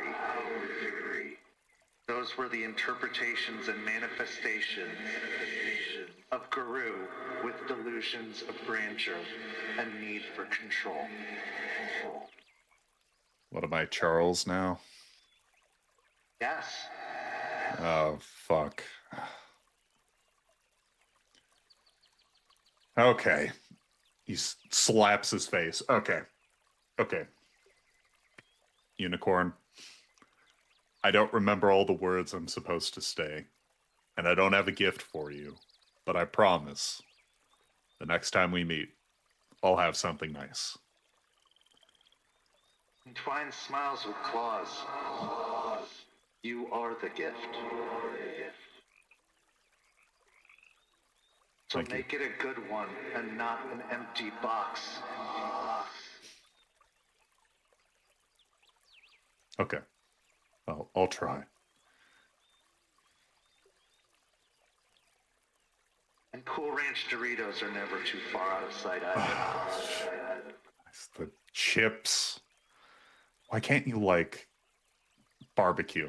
Barbecue is so much easier to find.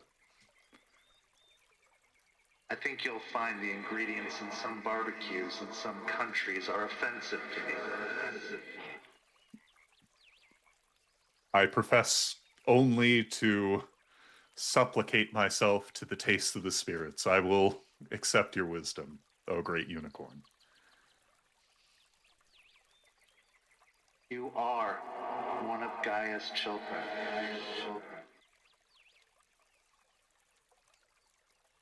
is more important than any title, any recognition,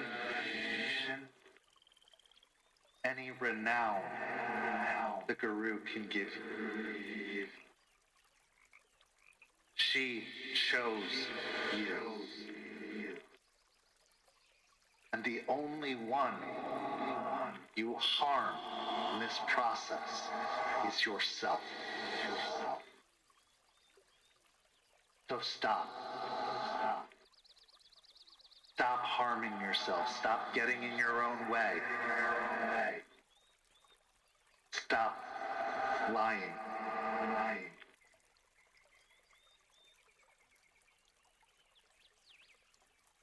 I think Izzy is just quiet after that last line. After, a decade of living as a Garou, as an Arun, it's easy and expected to get up and fight for Gaia with tooth and claw and words, but the bitter pill he's having to swallow with, and I don't think he accepts it completely in this moment, is you also need to live for yourself.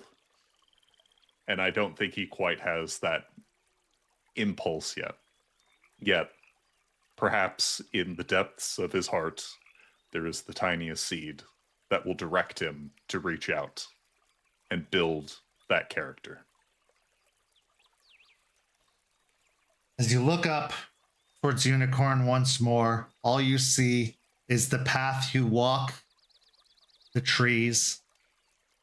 You hear the babbling of the stream nearby, and you find yourself at the edge of a copse of trees.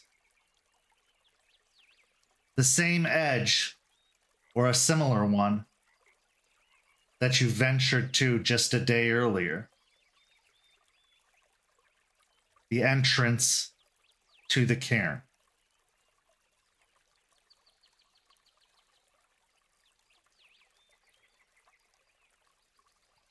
Izzy looks down at himself, no doubt a bit,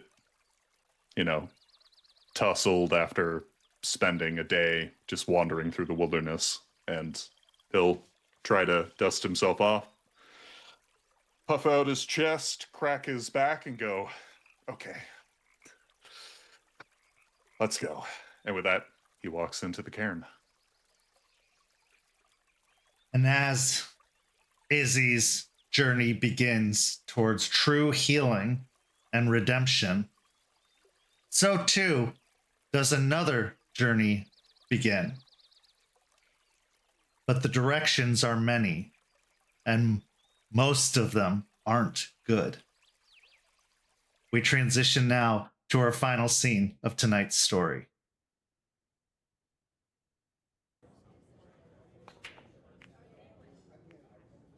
We find ourselves at a dive bar known as 13 Balls Deep.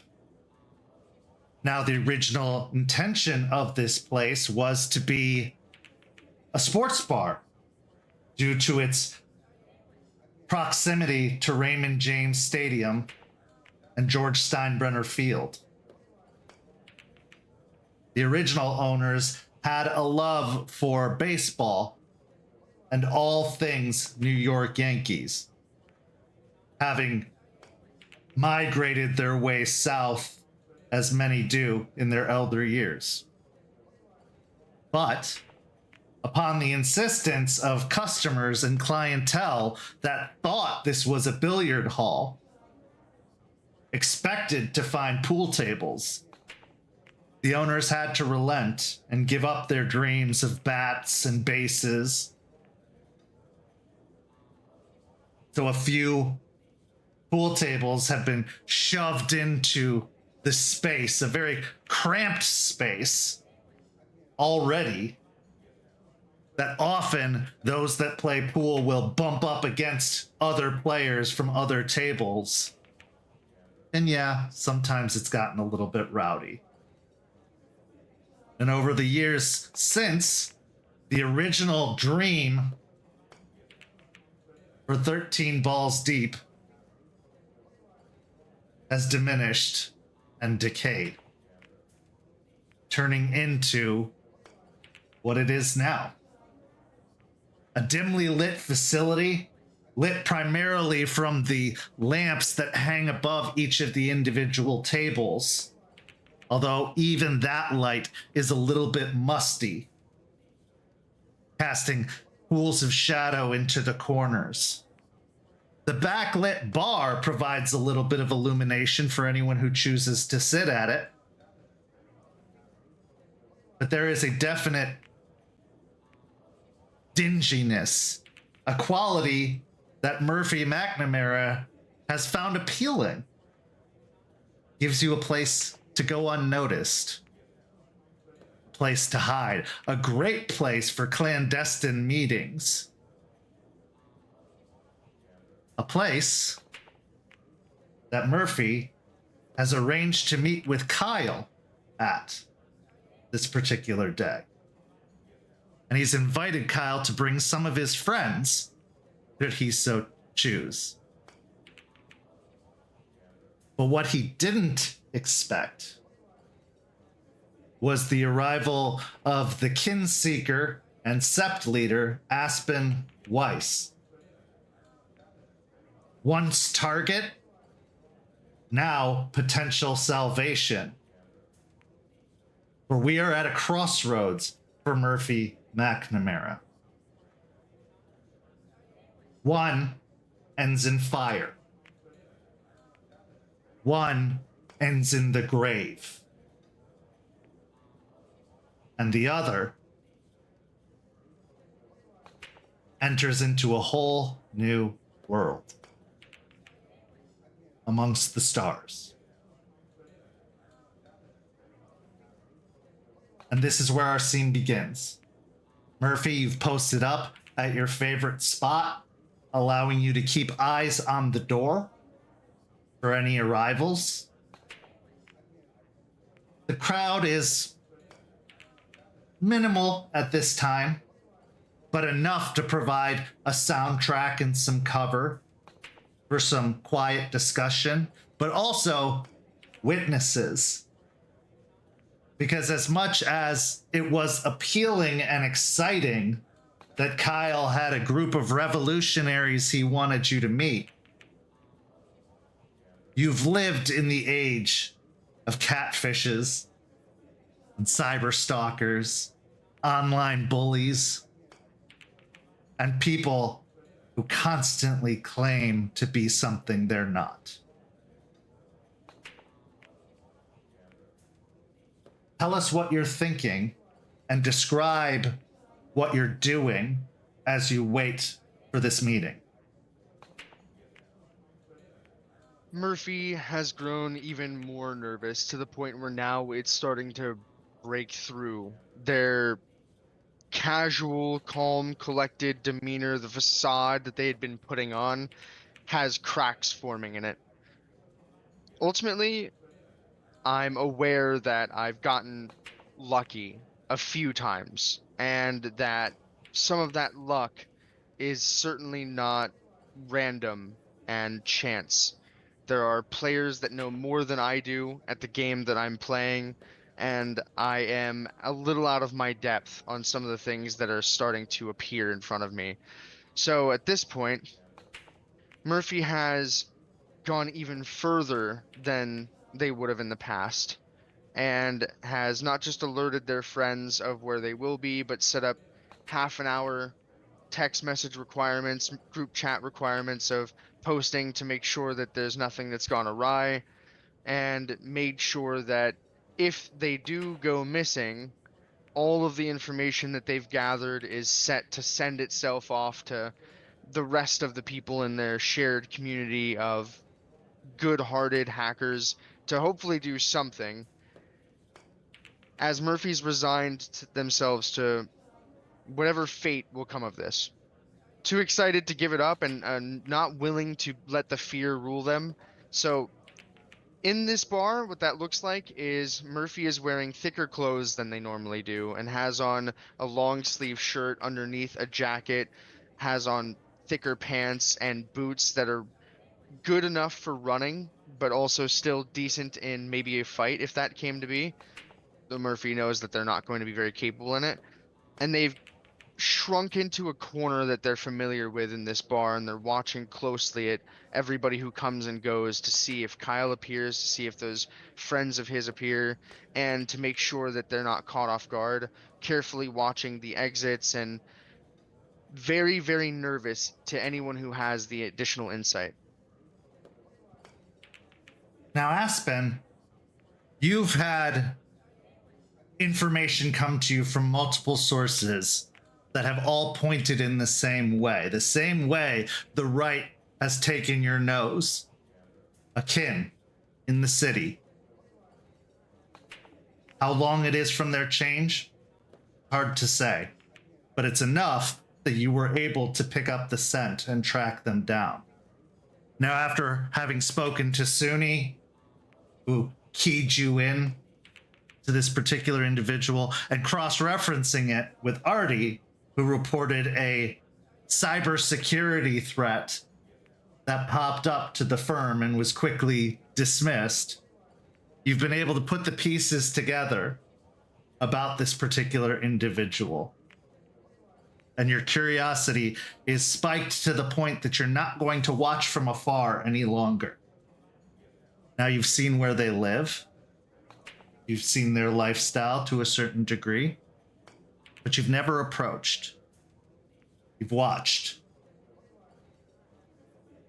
But now seems like the time to say something, to do something. Because that's the thing about Garou, right?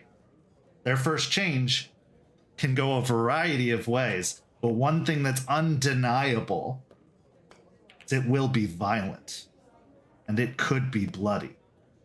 And based off of your own experience, as well as the experience of those that you hold closest, you are going to do everything in your power to make sure that doesn't happen again. You're a kin seeker now. That's your job, your opportunity. So as you walk up to the door leading into the dingy bar, you see that the 13 ball is hung above the door, a newer sign in comparison to the old building. In fact, it used to be a baseball before it was painted over with a billiard ball, because this is where we are now. This is what it's going to be. What's going through your mind as you go to open the door and make your entrance? There's a lot that has happened in the last couple of weeks. Some of it is just how this world goes, and some of it was unintentional woes.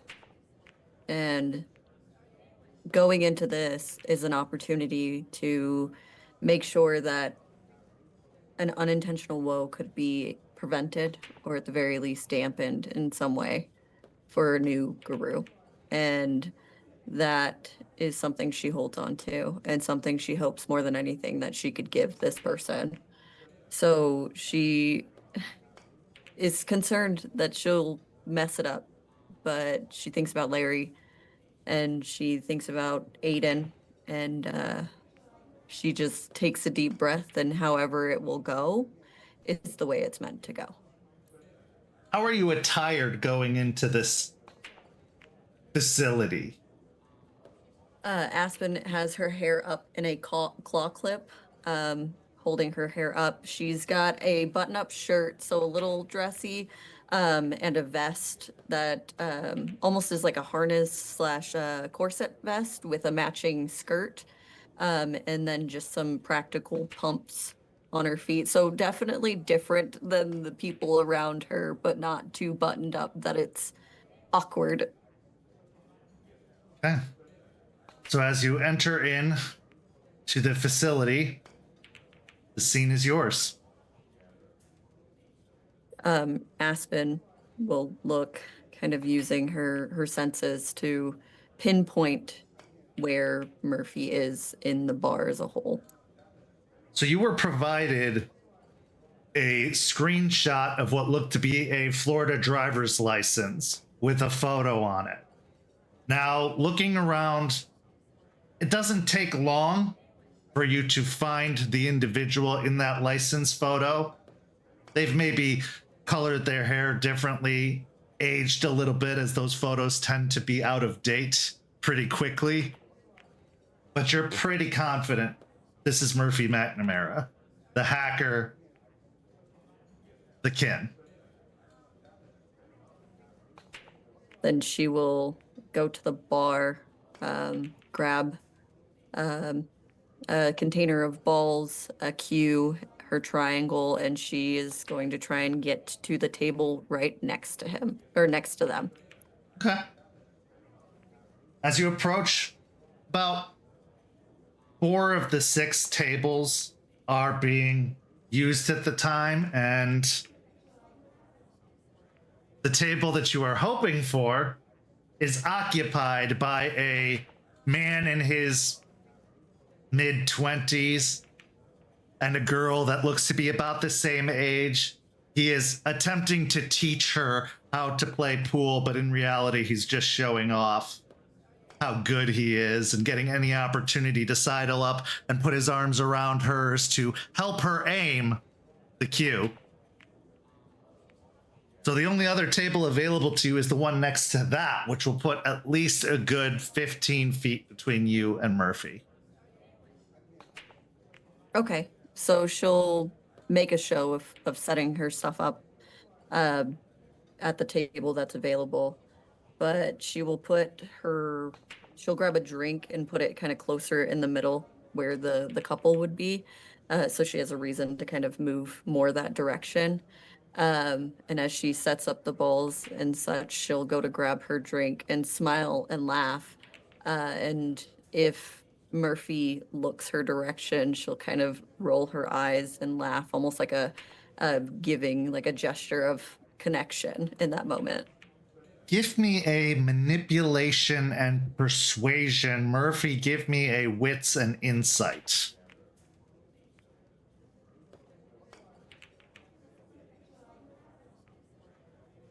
Rage. I'd say you're at a 1. You're probably pretty comfortable with the situation. Maybe a little bit nervous, but not enough to spike anything. And I can use my beautiful, yes? You can use your beautiful, yes.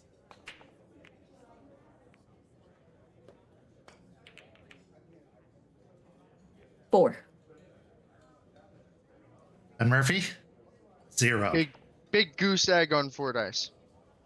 So as you're anxiously and nervously awaiting, this almost musical laughter draws your attention over to an extremely attractive young woman who is positioned near one of the pool tables.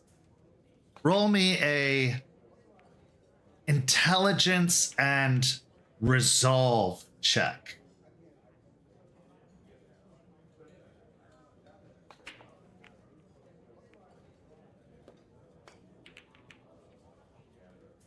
One success on 6 dice.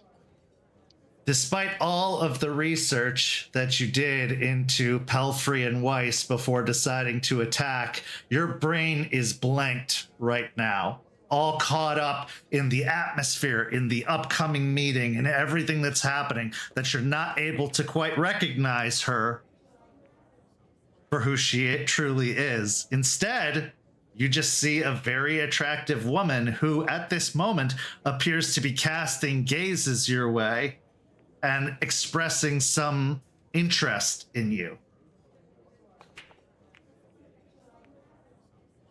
Murphy is caught off guard and is instantly and visually flustered by this attractive and confident person casting gazes their way, especially hearing the laughter, and immediately distracted and realizing that it might be a welcome calm in all of the chaos that has been going on. Murphy takes a breath and thinks, okay, I could probably distract myself for a minute and maybe I get her number, and maybe this is not actually a horrible start of the end of my life, and this could be fun. And so Murphy's gonna pull their phone up and start to try and look through the different options they have to see if they can connect to different devices and pick out maybe which ones would belong to this beautiful person, or mess with them in some way to entice them before moving over, because Murphy's forte is certainly technological over any other kind of suave or persuasion. Sure. Use me roll me a wits and technology roll.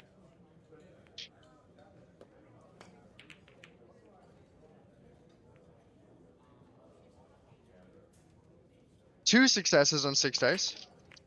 As you look in your phone and look at the clouds around you and the iPhone drops that you could potentially do, you see a list of devices: owner's phone, Brad's phone, but you can't find anything that would clue you into this particular individual. There's nothing that seems to be standing out. You see the Wi-Fi for the bar, you see a couple of other Wi-Fi hotspots, one of them from the phone store that's just right next door to this building, but nothing gives you any indication. But as you look at your phone, you check the time and you see you've got about 15 minutes or so to spare before Kyle's supposed to be here and meet with you. So yeah, the window is open. Your opportunity is upon you. Realizing that maybe with everything that's going on, I'm gonna have a harder time figuring out in this instantaneous moment a quick move that makes the most use of that time on my phone. I'm gonna walk over to the bar and trying now, because only now after the laughing does Murphy really see this person and really observe them as someone out of the crowd to pick. Would Murphy see the drink or any drink that Aspen might have taken from the bar, or if they have gotten one yet? I'd say you can see that she has a drink, but she could always use another. It is a bar after all, and she does not look like the type to frequent a bar like this. So while she has, what would you have gotten to drink, Aspen? She would have gotten a vodka and Red Bull, because it seems like the cool thing to do, because she's so out of the game, she doesn't know what the cool thing is. Okay, yeah, so a vodka and Red Bull, easily enough to identify, is her drink of choice. Murphy's gonna try and see if they can leverage their insight, since Murphy does have some, and wants to see if they can pick out, is that really the drink that this beautiful, charismatic person would drink, or is that just something easy they would order? And maybe they could be impressed by a better drink order. So a vodka Red Bull is not the kind of drink someone enjoys. It's the kind of drink someone takes to expedite their inhibitions. And so I would say, by the fact that it's primarily untouched, it looks like it's there, but if she's taken a sip, it's hard to tell. You don't see any signs that she has. It looks like there would probably be another choice that would work or be more suitable. Maybe a good cider, or a Bud Light or something like that. This particular drink doesn't seem like it suits the situation for her. Then Murphy's gonna go to the bar and order but not collect that drink, a cider or something that feels like it fits this person more. Sure. And motion over to where she's standing so that the bartender knows, and let them know that it's paid for, and whenever she comes over to the bar that she can have it.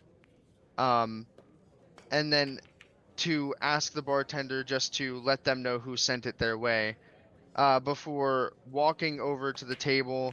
And on their way through, Murphy's going to try to unintentionally sort of trip a little bit and knock over the vodka and Red Bull. Okay, give me a dexterity and subterfuge to make your intention not as obvious. Give me a wits and awareness, Aspen, to counter. Oh, goodness. I might willpower on this. Sure. I got Seems a really 3. important. Okay. I have a 3 as well, a 10, a 9, and a 7 on 6 dice. Okay. So yeah, on your way back, you fake stumble.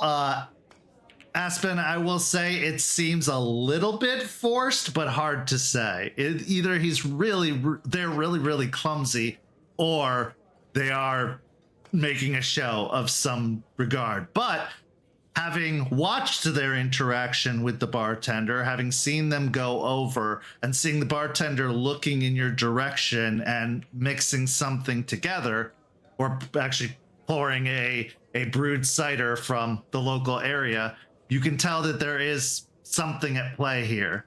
And needless to say, shortly after, the bartender approaches and says, "The young person over there bought you a drink," and they pass you the cider. Now your drink having spilled and fallen off the table, they've also brought over a rag and start cleaning it up.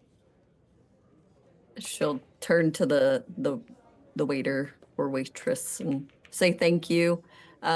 Look over to where Murphy is, and she's gonna start walking the direction because this has given her a perfect reason to go approach. Okay. So as you approach, Murphy's leaned up on a high chair table and waiting, just a spot for 2. Yeah, so as you approach the high top table, it's yours. Oh, okay. First of all, are you okay? I saw you trip earlier. You're doing okay? Yeah, I'm clumsy. Me too. But I was told this drink was from you. Is that true? Yeah, I thought it might suit you better. No offense. No, it's fine. I'm not much of a drinker. And she looks around, and I know I don't fit the part here very well. I think you fit in just fine. Well, good. At least, that makes somebody here. Did you come here alone? Yeah, but I have some friends that'll show up soon. Oh, well, I wouldn't want to intrude on your get-together. No, please. I would cherish some company in the meantime. Well, perfect. How good are you at this? And she points to the pool table. I've never been very good at it. Well, I guess it depends on who you ask. I think I'm probably better than anybody at those 3 tables, but I would lose every game against that guy, and I'll point at one of the other tables. And she'll point to the couple. As long as you're better than him, because he's showing a good game, but I don't think he's very good at it either, while he's like helping the other girl. Oh, yeah, no, his type is really easy. That's more of a mental game, though. I don't know if it matters if he can do with a Q what he can't do with his head, so. You work with what you got, I guess. You're not wrong. Well, would you like to play maybe while you're waiting? Sure. What's your name? I'm Murph. Aspen. And she'll like sly smirk at the corner of her lip. I'm gonna assume that, like in our reality, that's not the most common name, and that No. I might have. Okay.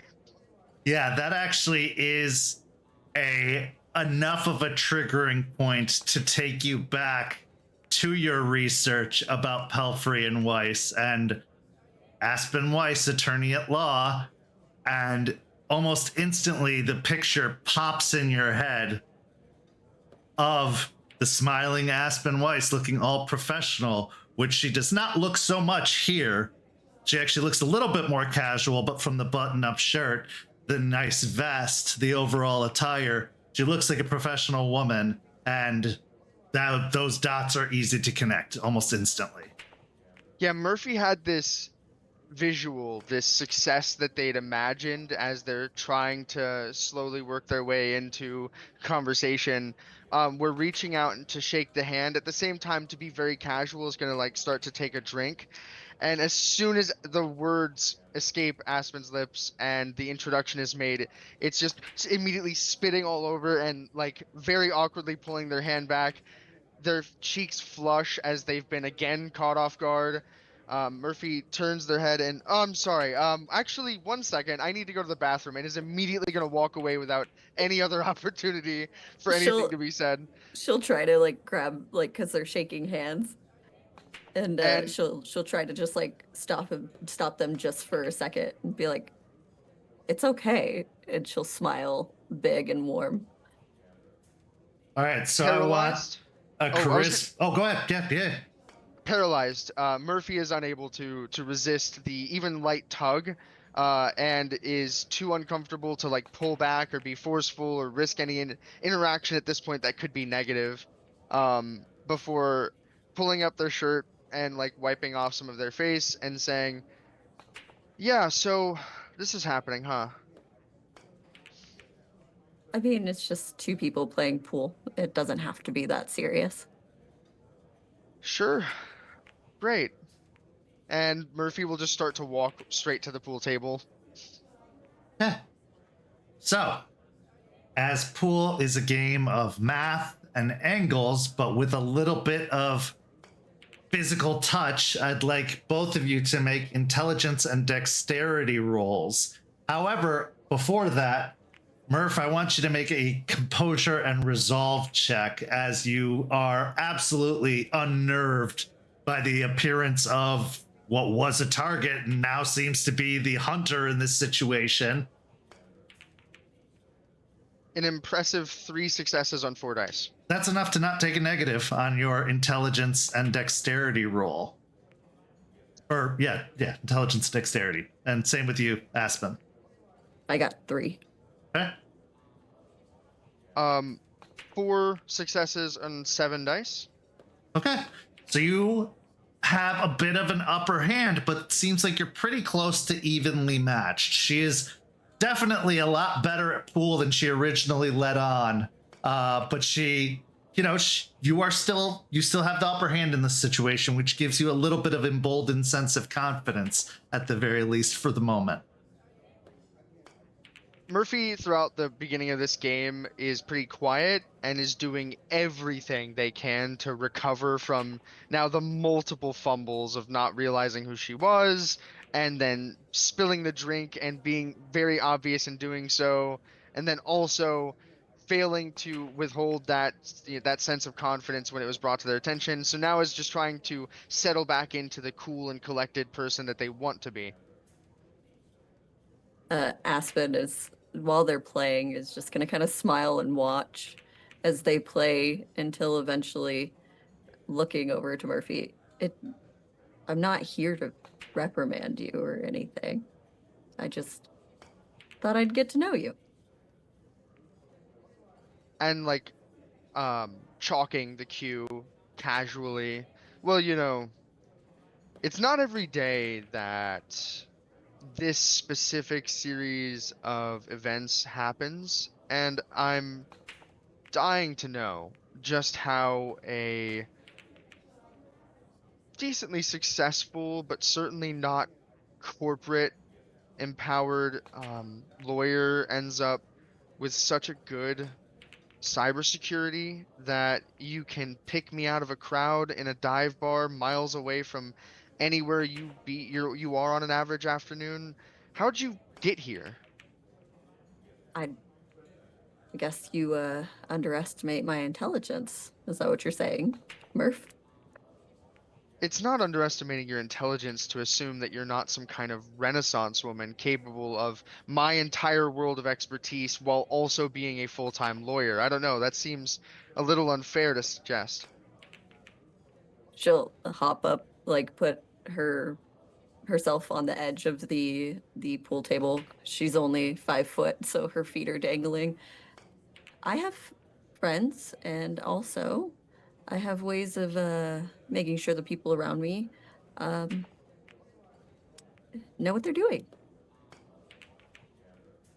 Murphy unintentionally still drawn into the attractive guise that was thrown on initially, gives a full up and down to this jumping up onto the table to reach the table and to do the cue, and then looks back and nods. Yeah, listen, you're spectacular and you're very, very charming, and you've caught me with my pants down. So if you're not here to reprimand me, and that's fine, um, what would you like? Because getting to know me seems like it's a little out of your way. If this is like a interview, I accept. When can I start?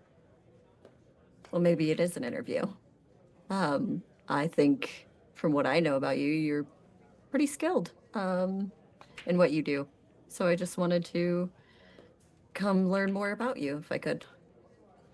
Now, before we continue, Aspen, are you wearing your engagement ring?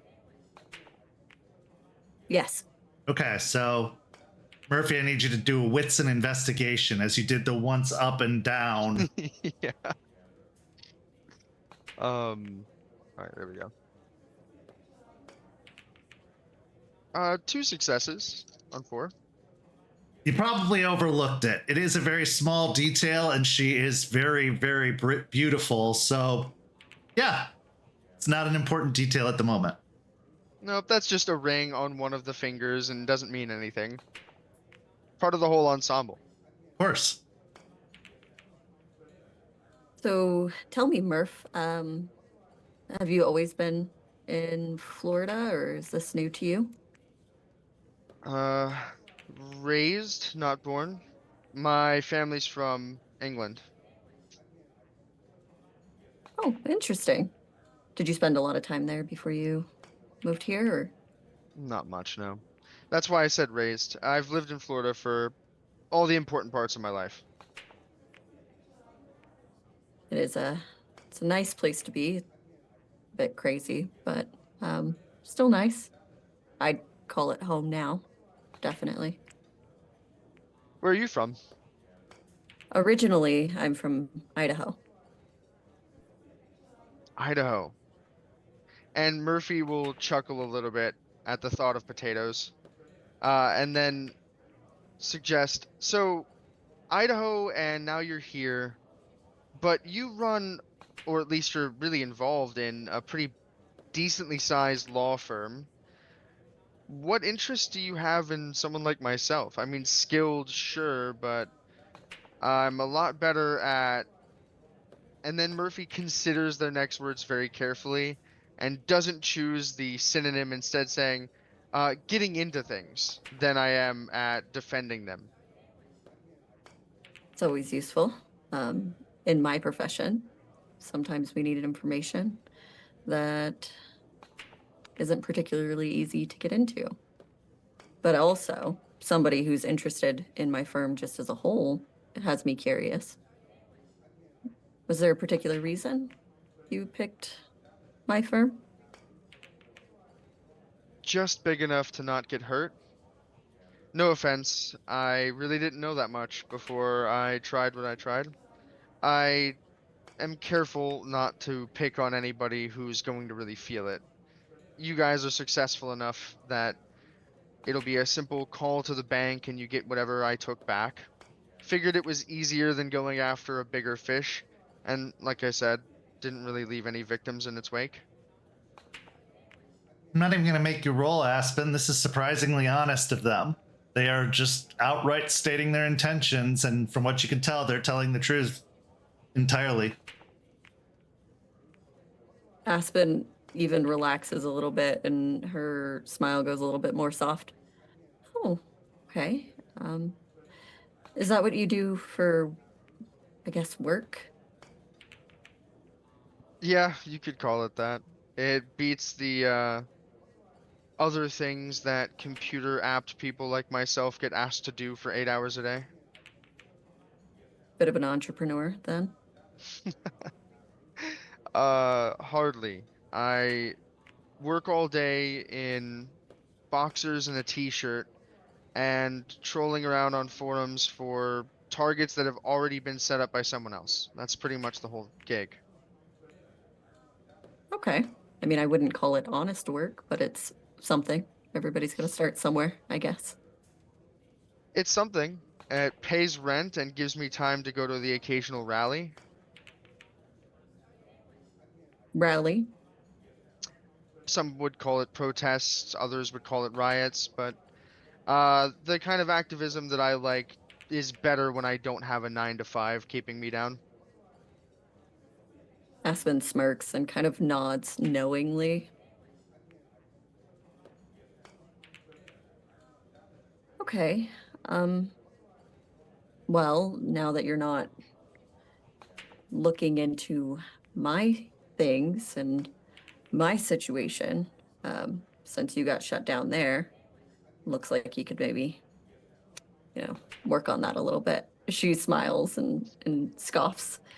What now? Well, I'd love to meet the artist because as much as I am far from overly prideful, it wasn't a lack of skill that stopped me from getting into your whole business.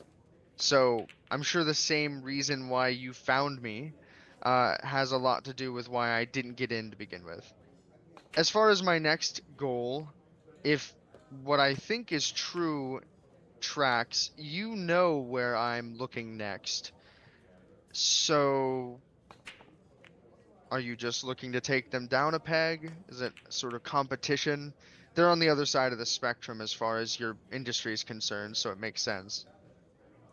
Well, I know where you were pushed towards. I just was wondering if you took that direction or went a different direction. I took it. This whole thing has been kind of new and weird. I actually haven't been caught before, so I'm hoping that this is the kind of story that ends in like a really cool, like I get like a nickname and I'm part of a team rather than behind bars for the next 60 years. Aspen, your phone buzzes. I go to say something and I stop and I look at my phone. You see Artie has texted you a bunch of laughy emojis, and then they called me an artist. She'll smile at her phone and put like little paintbrush emojis and like a little kiss emoji with the little fingers, like chef's kiss. Send that and put it back down. Well, I'm glad that I could be your first. But as far as your new target, have you made any progress in that direction?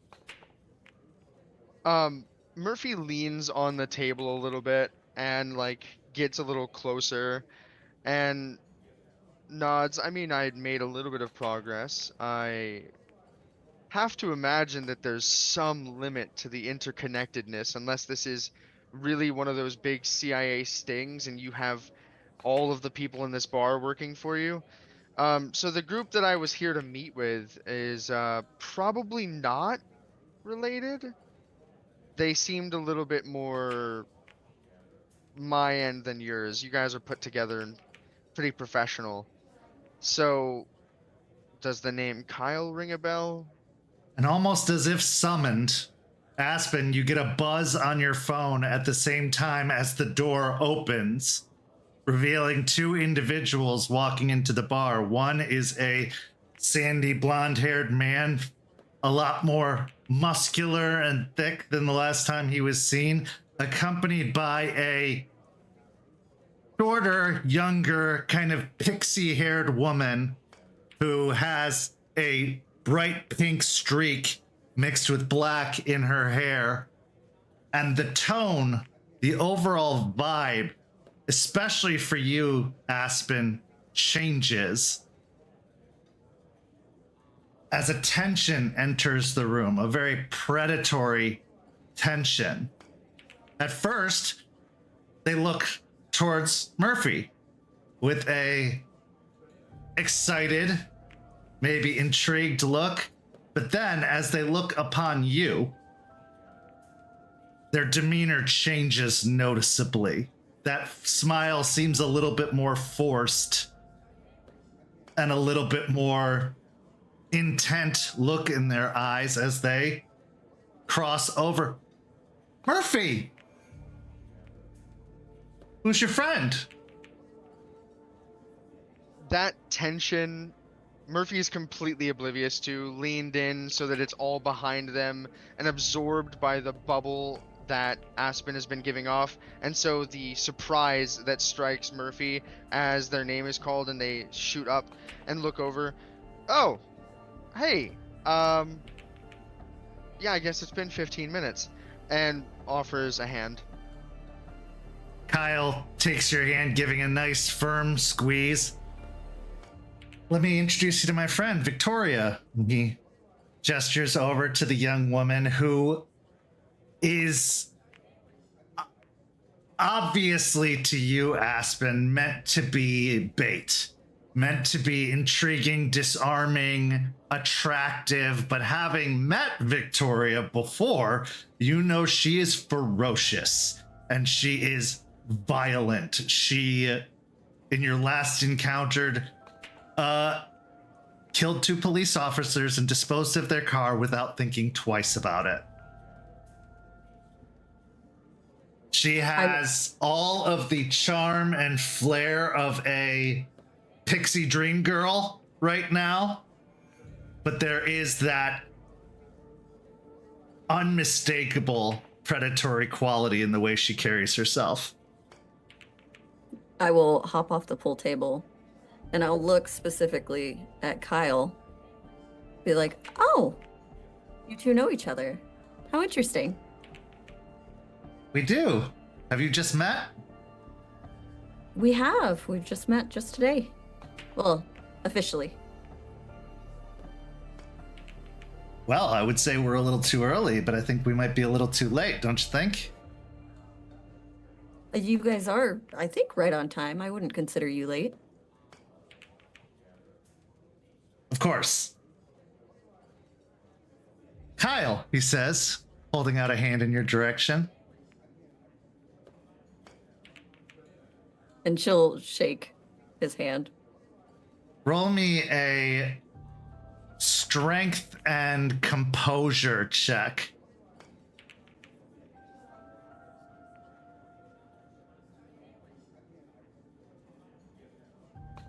Another 3. Okay.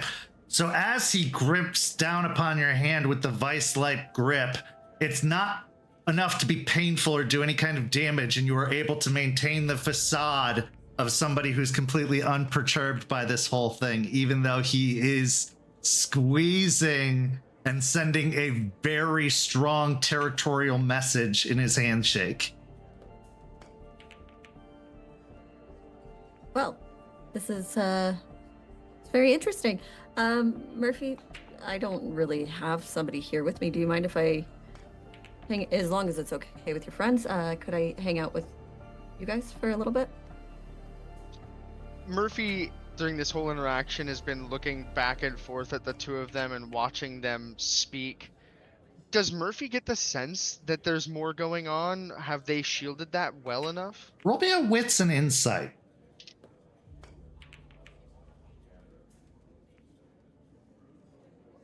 That's awesome. 7, 8, 8, 9.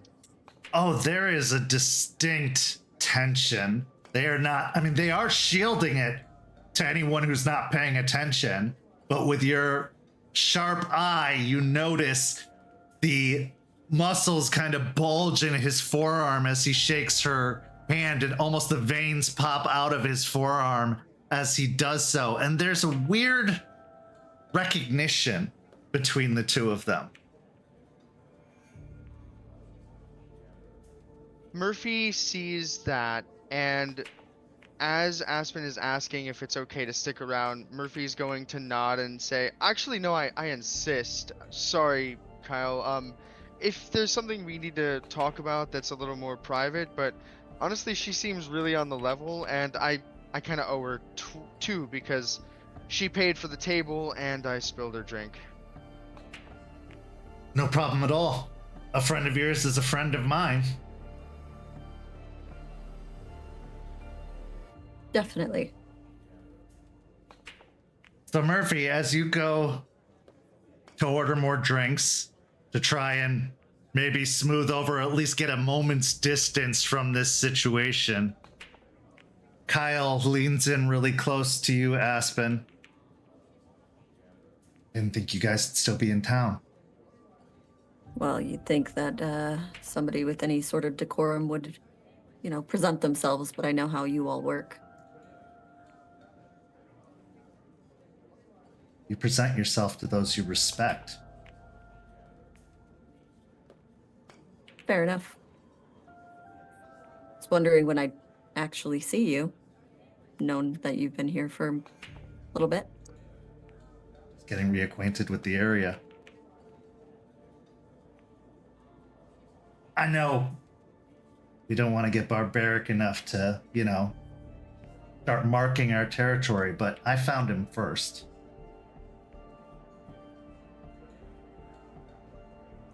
And your point. Politely, and as respectfully as I can muster, maybe you should back off of this one. You got the last one after all, as I recall.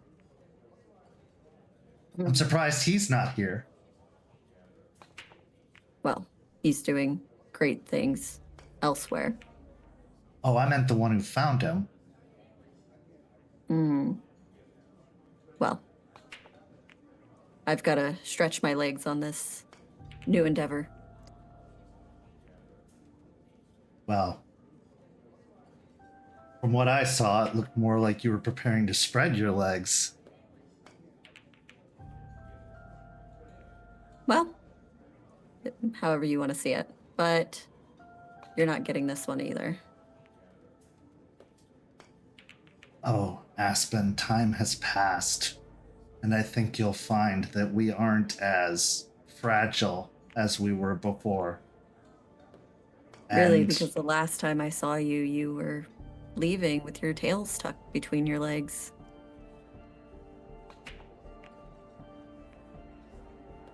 we all don't have as good of a relationship with Storm as you apparently did. Oh, wait. It wasn't that good, was it? Oh no, we took care of it. We take care of the things that we have and we foster them. Yeah, we heard. Grandma told us. Interesting. And handling is a way to put it, but there's no tails tucked anywhere anymore. And if you don't want to make things harder for yourself around here, I think you'll let this one go. And I think if you want to continue to be here without problems, you maybe make it an early night. Give me a manipulation and intimidation check. Can I do charisma and intimidation? Sure. I'll let you use charisma on this one. As you were doing it through a smile. While you're rolling that, Murphy has gone to the bar, and there might have been a little bit of a line or some time, but Murphy is definitely not in any hurry to get back over there, and has found a spot that's just out of view of that entire group, and is now fully holding their head and breathing and sort of like thinking, okay, all right, so they fucking know each other. And trying to like figure out what the next step is going to be, and waiting for as long as possible to deliver these drinks back over there. Give me another composure and resolve check. Aspen, what'd you get? 3. Okay.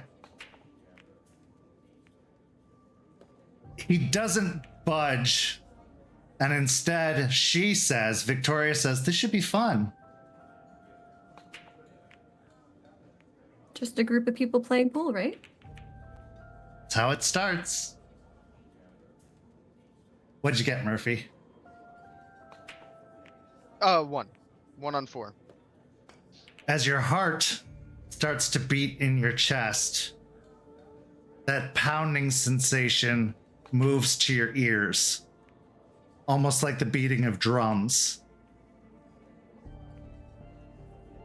Your vision starts to grow blurry as you feel yourself slightly hyperventilating. But then, as the bartender says, "What can I get you? Another one?" That's kind of snaps you out of it for the moment, redirecting your focus back to the bartender. Murphy's gonna order, in addition to the drinks for the group, and maybe some beers, easy stuff. Murphy's gonna order like 3 shots and down all 3 of them before walking back. All right, give me a stamina and composure roll.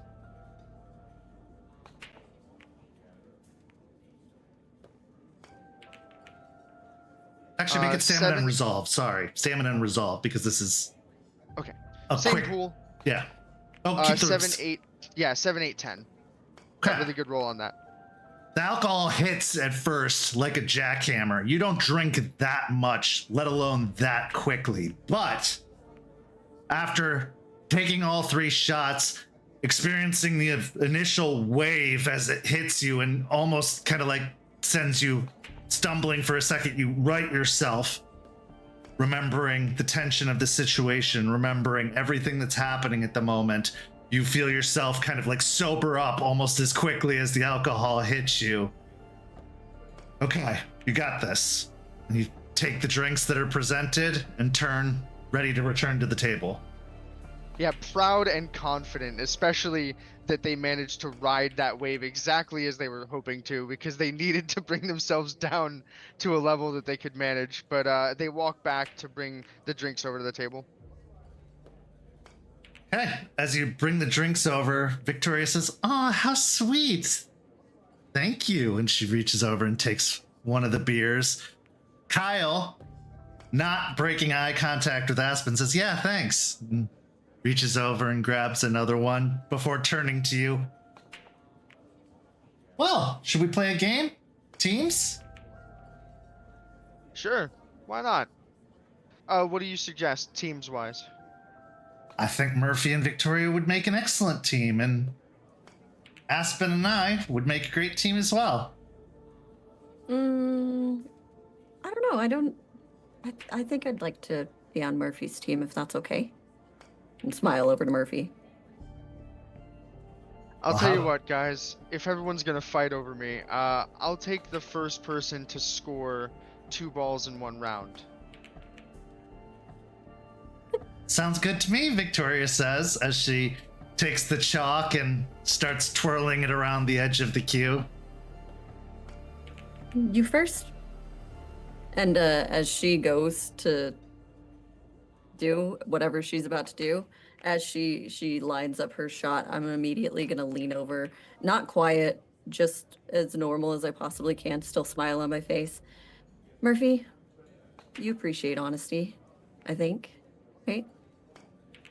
I think honesty is a great foundation to any relationship, business or pleasure. Okay, well, I'm gonna be honest with you, and these 2 people here don't have your best interest at all. And they have their own agenda for you, and I do as well, but I promise you it's purely just to keep you safe. So I'd really appreciate it if we could go somewhere else and maybe talk, just the 2 of us.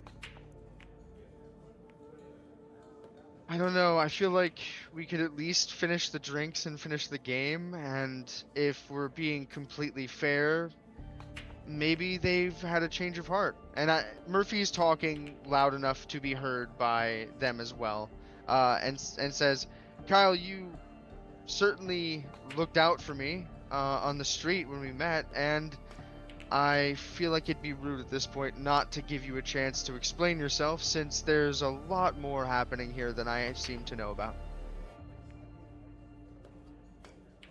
It's funny that Aspen talks about best interests. Who sent you there? To a place that we both know is extremely dangerous and you shouldn't have been in the first place. Well, let's back up just a smidge there, Kyle. I did promise to be a good student and wax on, wax off, but I really think that the confidence thing is really what we're talking about here. I do think Aspen and her friends probably, I'm assuming, actually, you know what? That's rude of me. Aspen, the hacker extraordinaire, lawyer, and pool player by night, did send me to go into that dangerous den of ne'er-do-wells, but I think she believed, rightly, that I could handle myself. The only thing you've really shown me is that you don't have that same belief. Because it is a city block downtown, and I really am still stretching to believe everything you're telling me. I think you're yet to meet your full potential, Murphy, and I want to make sure that you're prepared for that situation, not thrown to the wolves unnecessarily. I know what you're capable of, and I think that you would have made it a pretty good distance in that facility. But I think, and I'm sure Aspen will agree with me on this, the people who work there, they just eat you up. At that, Murphy's gonna look to Aspen, take a sip of beer, and say, well, the ball's in your, and look down at the table, pocket. I don't break eye contact with Murphy the whole time Kyle is talking. Murphy, I'm not looking to make a show of anything. Just trying to look out for you. I believe you, I really do, but I mean, Kyle brings up a great point. If he's right and that place is pretty dangerous and those people were gonna eat me up, why'd you send me there?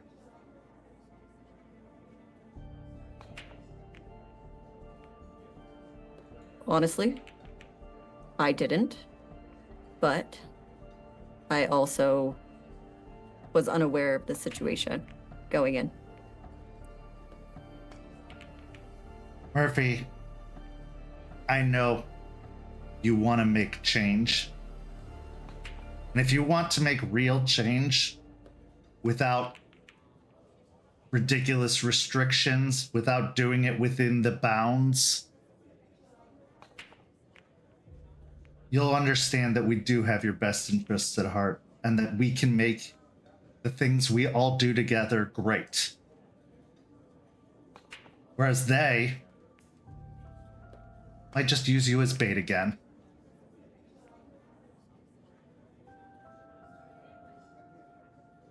Murphy's gonna nod. Listen, Kyle, I agreed to meet you here. And you sort of struck first. I'm gonna try my best to be respectful, and I'm not saying that I'm picking one side or the other, but just that there's obviously a choice that has to be made here, and I very intentionally just got myself too drunk to make that choice tonight. So I think that what I'd like is maybe we can talk about this over the next week or so, and you can give me like your PowerPoint presentations and tell me what your guild's all about and like your mission statements, and then I can see what the sign-on package is like and make my choice, because all I know right now is you two seem to hate each other's guts. You grabbed her hand like you wanted to break it, and she knows way more than she's letting on and ambushed me here knowing you were going to show up. So there's obviously some tension. You know what? You're absolutely right. You should have time to think about your choices, and you're fine, aren't you, Aspen? Nothing hurt? Oh no, I'm totally fine.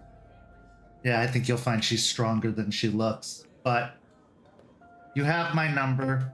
You know our intentions. I believe you are capable of greatness. And I think you can do it in using every tool in your arsenal.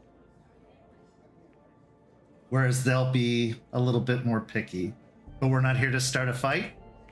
In fact, we weren't even expecting to see her. So he reaches over and pulls out his cell phone and sends you a text message. Anytime you want to talk or hear our presentation, you go to that address and we'll be happy to show you in full our presentation. It's a deal. And Kyle, before you go, I'm sorry. I didn't know any of this was gonna happen. Just trying to figure it out.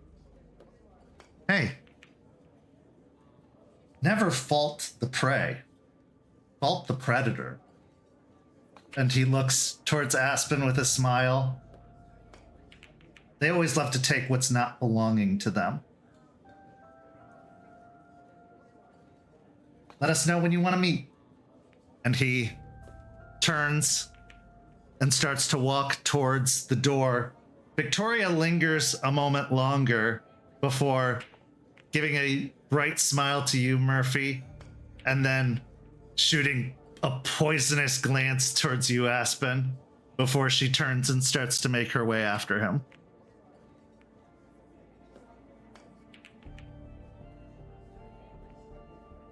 Listen, Murphy, I didn't know that they were going to be here. I had no idea. This was news to me as well. I believe that. I think I just started to play it safe on the assuming you know everything kind of route. But I'm really glad that we're not doing that whole pool game. That was going to be probably the worst 30 minutes I've had this year. Do you want I to agree. hang? Do you want to hang out here and talk, or is there somewhere else you'd rather go? This sounds like a conversation that neither group was really interested in having out in public. You want to go on a little walk? I promise I won't attack you. I'm not a predator. Yeah, I'm gonna disregard that entire comment he made. He really has this thing about like wolf puns and stuff, and dogs and animals, and I think it's just a personality quirk, and I'm gonna choose to not be insulted by being called the prey. But yeah, let's go for a walk. Okay. As you head outside, having paid for your drinks, returning the pool balls, Aspen, you can't help it. You weren't going to just leave them on the table. That's disrespectful and messy. You pack up all the pool stuff, bringing it back to the bartender, and the both of you make your way outside. As you enter the parking lot, you start going for a walk. Aspen, where are you taking him? I'm gonna stay kind of on lit sides of the street. I'm gonna pull out my phone, text Artie, hey, we're going on a walk. You see Don't that the be message you weird, don't be received was suspicious. incoming. It was the last message he sent that was unread. But he says, I got you. Just be careful. And then I'll send like a little heart kissy emoji, and then I'll put it by. As the two of you start walking down the street, it's a pretty busy intersection up ahead, as there's the football stadium and the baseball field just down the block. But you begin your walk down the street to talk. Eventually, you turn the corner and continue walking down that street until you reach a point and it's making a block of it, basically. You end up heading down a side street. And that's when you see it, Murphy. The largest wolf you've ever seen in your life. As they growl and start to close, so too do we close this session of Rage Across Tampa. Thank you so much to everybody watching, but of course we couldn't end without one last scene. This scene takes us to the northern part of Florida. The long highway, the stretching farmlands, the unpopulated parts.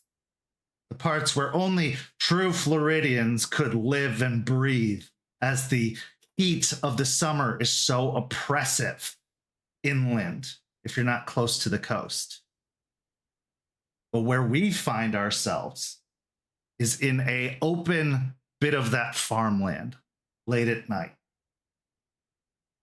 Here we find two men. One of them is a man wearing a leather jacket, a tight white shirt underneath, beat up jeans. He's got scars all over his hands and face and a short cropped hair. And the other is a much older, much larger man with a silvery gray mane of hair that falls to his shoulders and a beard. The second man seems very respectful as Rook looks towards Iron Oath and says, I didn't think you guys came this far south. I'm here for very pressing reasons. Someone has strayed very far from where they belong and needs to be returned home. I couldn't agree more. What say we make an old nation agreement that if one can help the other, so be it, but we won't get in each other's way. This is acceptable. And this is where the scene comes to a close. Thank you so much to these amazing players. Thank you to everybody watching at home. If you haven't signed up for a Ko-fi membership, go sign up now so that you can see the rosebud thorns of this very session, as well as several of the previous sessions. We've got an episode of Hellhounds coming this Friday on YouTube, and then we'll be back with another episode of Rage Across Tampa next week. For these amazing players, I'm Kent. Thank you so much for watching, and we'll see you next time.